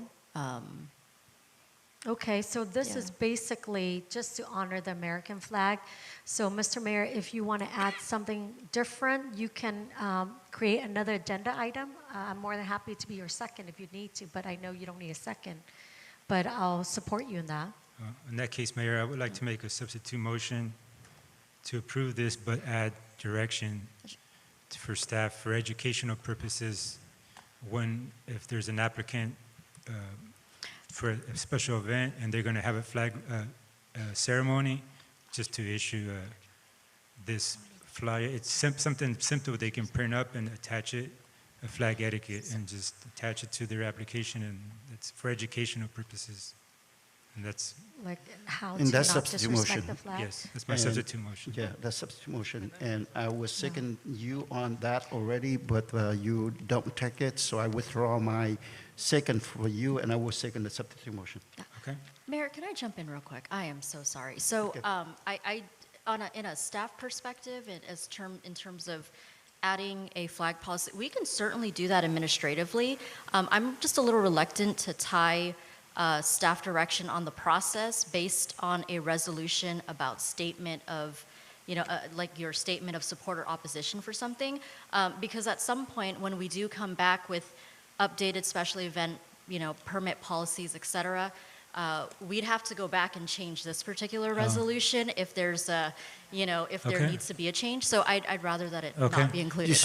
You should voice your opinion before I Yes. change my mind. Yes. No, yes, no, it's a good idea, and we can certainly do that for now. purposes of simplicity for staff, then I withdraw. Okay, all right, so I will second your motion. My motion, Okay, thank you. so we have a motion and second for original to approve as is. Thank you, Mayor. I have a motion made by District 1, Councilwoman Fan West, seconded by Mayor Nguyen, to adopt a resolution entitled, "A Resolution of the Mayor and City Council of the City of Westminster, California, opposing any actions that dishonor the American flag." I'll go ahead and call roll. District 1, Councilwoman Fan West. Fan West, aye. District 3, Councilmember Nguyen. Yes. District 4, Councilmember Nguyen. Yes. Vice Mayor Monzo. Yes. Mayor Nguyen. Yes. Motion carried 5-0. All right, thank you very much. And that will lead us to comments and requests for agenda item from the City Council agency members, including AB 1234, Report 1 required. At this time, I'm asking Councilmember Mark Nguyen, you can go first. Thank you, Mayor. Thank you, Police Department, Fire Department, and staff for continuing to move the city forward. I recently had a chance to visit the Police Department. The chief was kind enough to give me a little tour. It's a very nice facility, and commend them for doing great work. With that, that's all I have, Mayor. All right, thank you, Councilmember Mark Nguyen. Next is Vice Mayor Menzo. Thank you, Mayor. I would just like a request from our city attorney, or maybe staff city attorney. Can you give a council total of what it costs to process these last agenda items? If there was a city attorney cost you can email us. Or For which item? Or for the three? three items, For the three Council items. Members West Okay. items. Can you give us a total on that? Can you name the three items? 9.2, 3, and 4? Right. Yes. Okay, thank you. All right. I'd like to remind everybody about our fall festival starting tomorrow. Please come out, enjoy the festivities, arts, music, food, rides. Come out, please enjoy. A great time for our community to come together. To thank staff for all the hard work put in this event together. This event takes a long time. A lot of planning goes into it. So thank you, staff. City manager, please extend my thanks to the whole team. Thank you, our fire department, our police department out there for all your hard work, keeping us safe. Council, members of the public, thank you for staying here with us this long. So that's all I got. Thank you. All right, thank you, Vice Mayor Menso. Next is Councilmember Nguyen, Nam Quan Nguyen. Thank you, Mayor. Just want to thank you, everybody. Thank you, staff. Thank you, LPD, and everybody. Thanks. All right, thank you, Councilmember Nam Quan Nguyen. Next is Councilmember West. Thank you, Mr. Mayor. Thank you, staff, for being here today. Thank you for all you guys do to make our city up and running every day. Thank you. And thank you, Fire Department, for your hard work to protect our city, and also Westminster PD. Thank you for keeping our city safe. And I really appreciate that. As I want to share, this past weekend, I have the opportunity to attend Charlie Kirk Memorial in Arizona. And it was nothing short of powerful. Being there, I felt as though I was witnessing the beginning of a revival in our great nation, a revival for faith, courage, and conviction. The spirit in the room was a reminder of what America was built on. Council, mayor, and resident of Westminster, it was built on strong families, unshakable faith, and the willingness to stand boldly for truth. What moves me the most, Mayor and Council, was that Erica Kurt's words of forgiveness toward the man who assassinated her husband. Her strength and grace in that moment was one of the most heroic and faith-filled acts I have ever witnessed, Mr. Mayor and Council. It reflects the very heart of Jesus Christ, forgiveness in the midst of the unimaginable pain. And it was a testimony to the power of faith to overcome hatred and darkness. What I experienced at that memorial was not just a time of mourning, but a call to action. A call to action to the American people. I believe this moment will ignite the movement to restore our nation to the greatness and principle it was founded upon. So, Mr. Mayor, I want to, Mayor and Council, I respectfully request to agendize an item on our next council meeting. I'm asking that, number one, I guess earlier, Mayor, you did mention that you present a certificate to Viet Rise. Mr. Mayor, it was brought to my attention. I didn't know about it. I want to agendize to remove my name from that certificate. All right, you can request all you want, that the majority council is going to determine on that. All right? So can I have a second? Is there a second to that? I just want to remove my name. No, from we don't Viet have the Rise. second to that, so it dies. Okay. Oh, he well, seconded okay. me. All right. Go ahead. Councilmember Nam Quan seconded too. I just want to say that, right now the certificate already given before anything happened. The people can change their mind, and if this was presented after the fact, then I can understand. But because it's 2 months ago, it's totally different from now. So I wouldn't think that it's appropriate for us to do that. On behalf of the city council and on behalf of our city, I don't think that it's right for us to do so. So anyway, Mr. Mayor? but we do have. Can we call for a vote count? hold on, please, I'm speaking. Would you please let me go ahead and finish my? Absolutely. I understand that you want to agendize and you have the second, but you have to let the mayor speak on his behalf. Please. All right, is there any other council member comments? Okay, so we have the motion and second to place agendize the item to have her name removed from the previous 2 months ago, the certificate that we presented to Viet Rise. I have a motion made by District 1, Councilwoman Fan West, seconded by District 4, Councilmember Nguyen, to remove District 1, Councilwoman Fan West's name from the previously certificate. And that would be a future agenda item. Viet Rise certificate. Thank you. For a future. Yeah, roll call, please.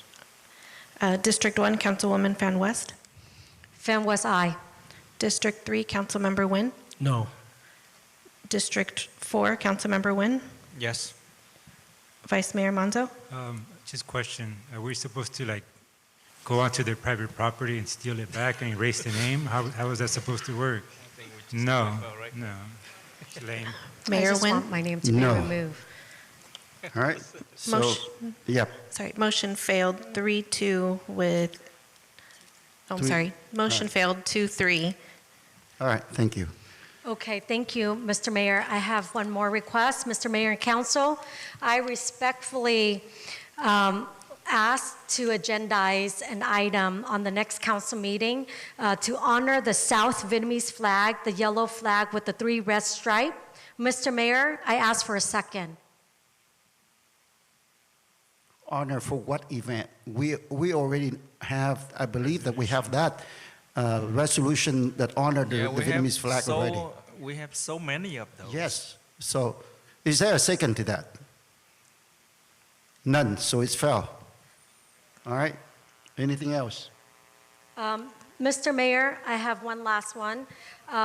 In remembrance of Charlie Kirk Memorial and what he did for our nation and for the youth, I want to agendize to basically stating that we will not endorse those hate crime, those that we can agree to disagree. I just want to agendize.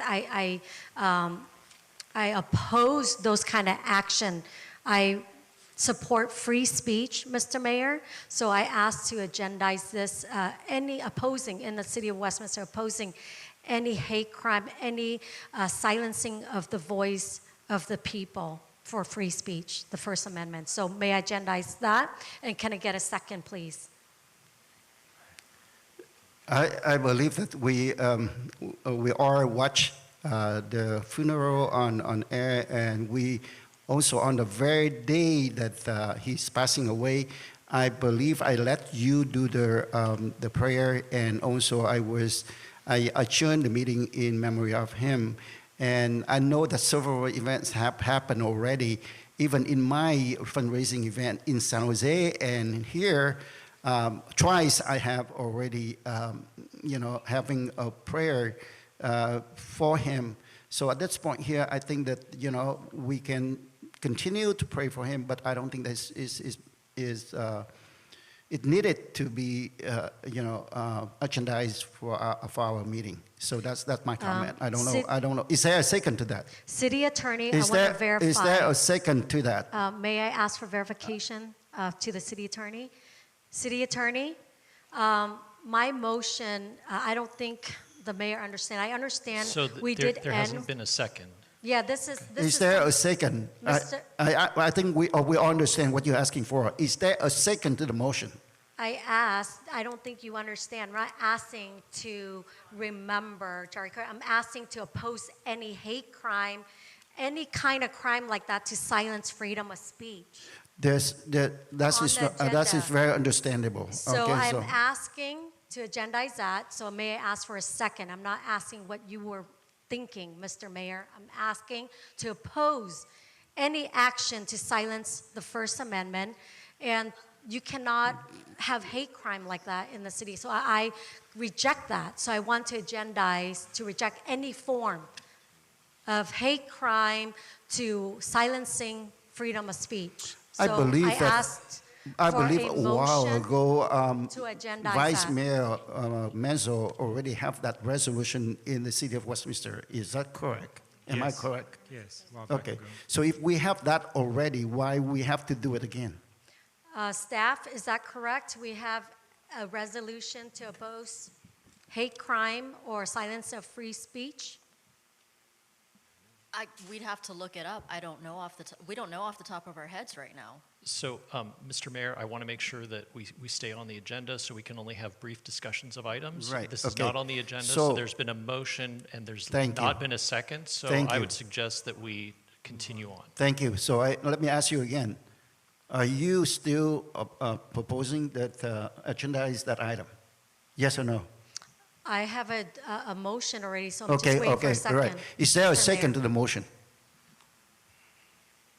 None. So the motion die. Okay? All right, thank you. Anything else from you? Let's move on. Anything else, or I will move on? All right, thank you.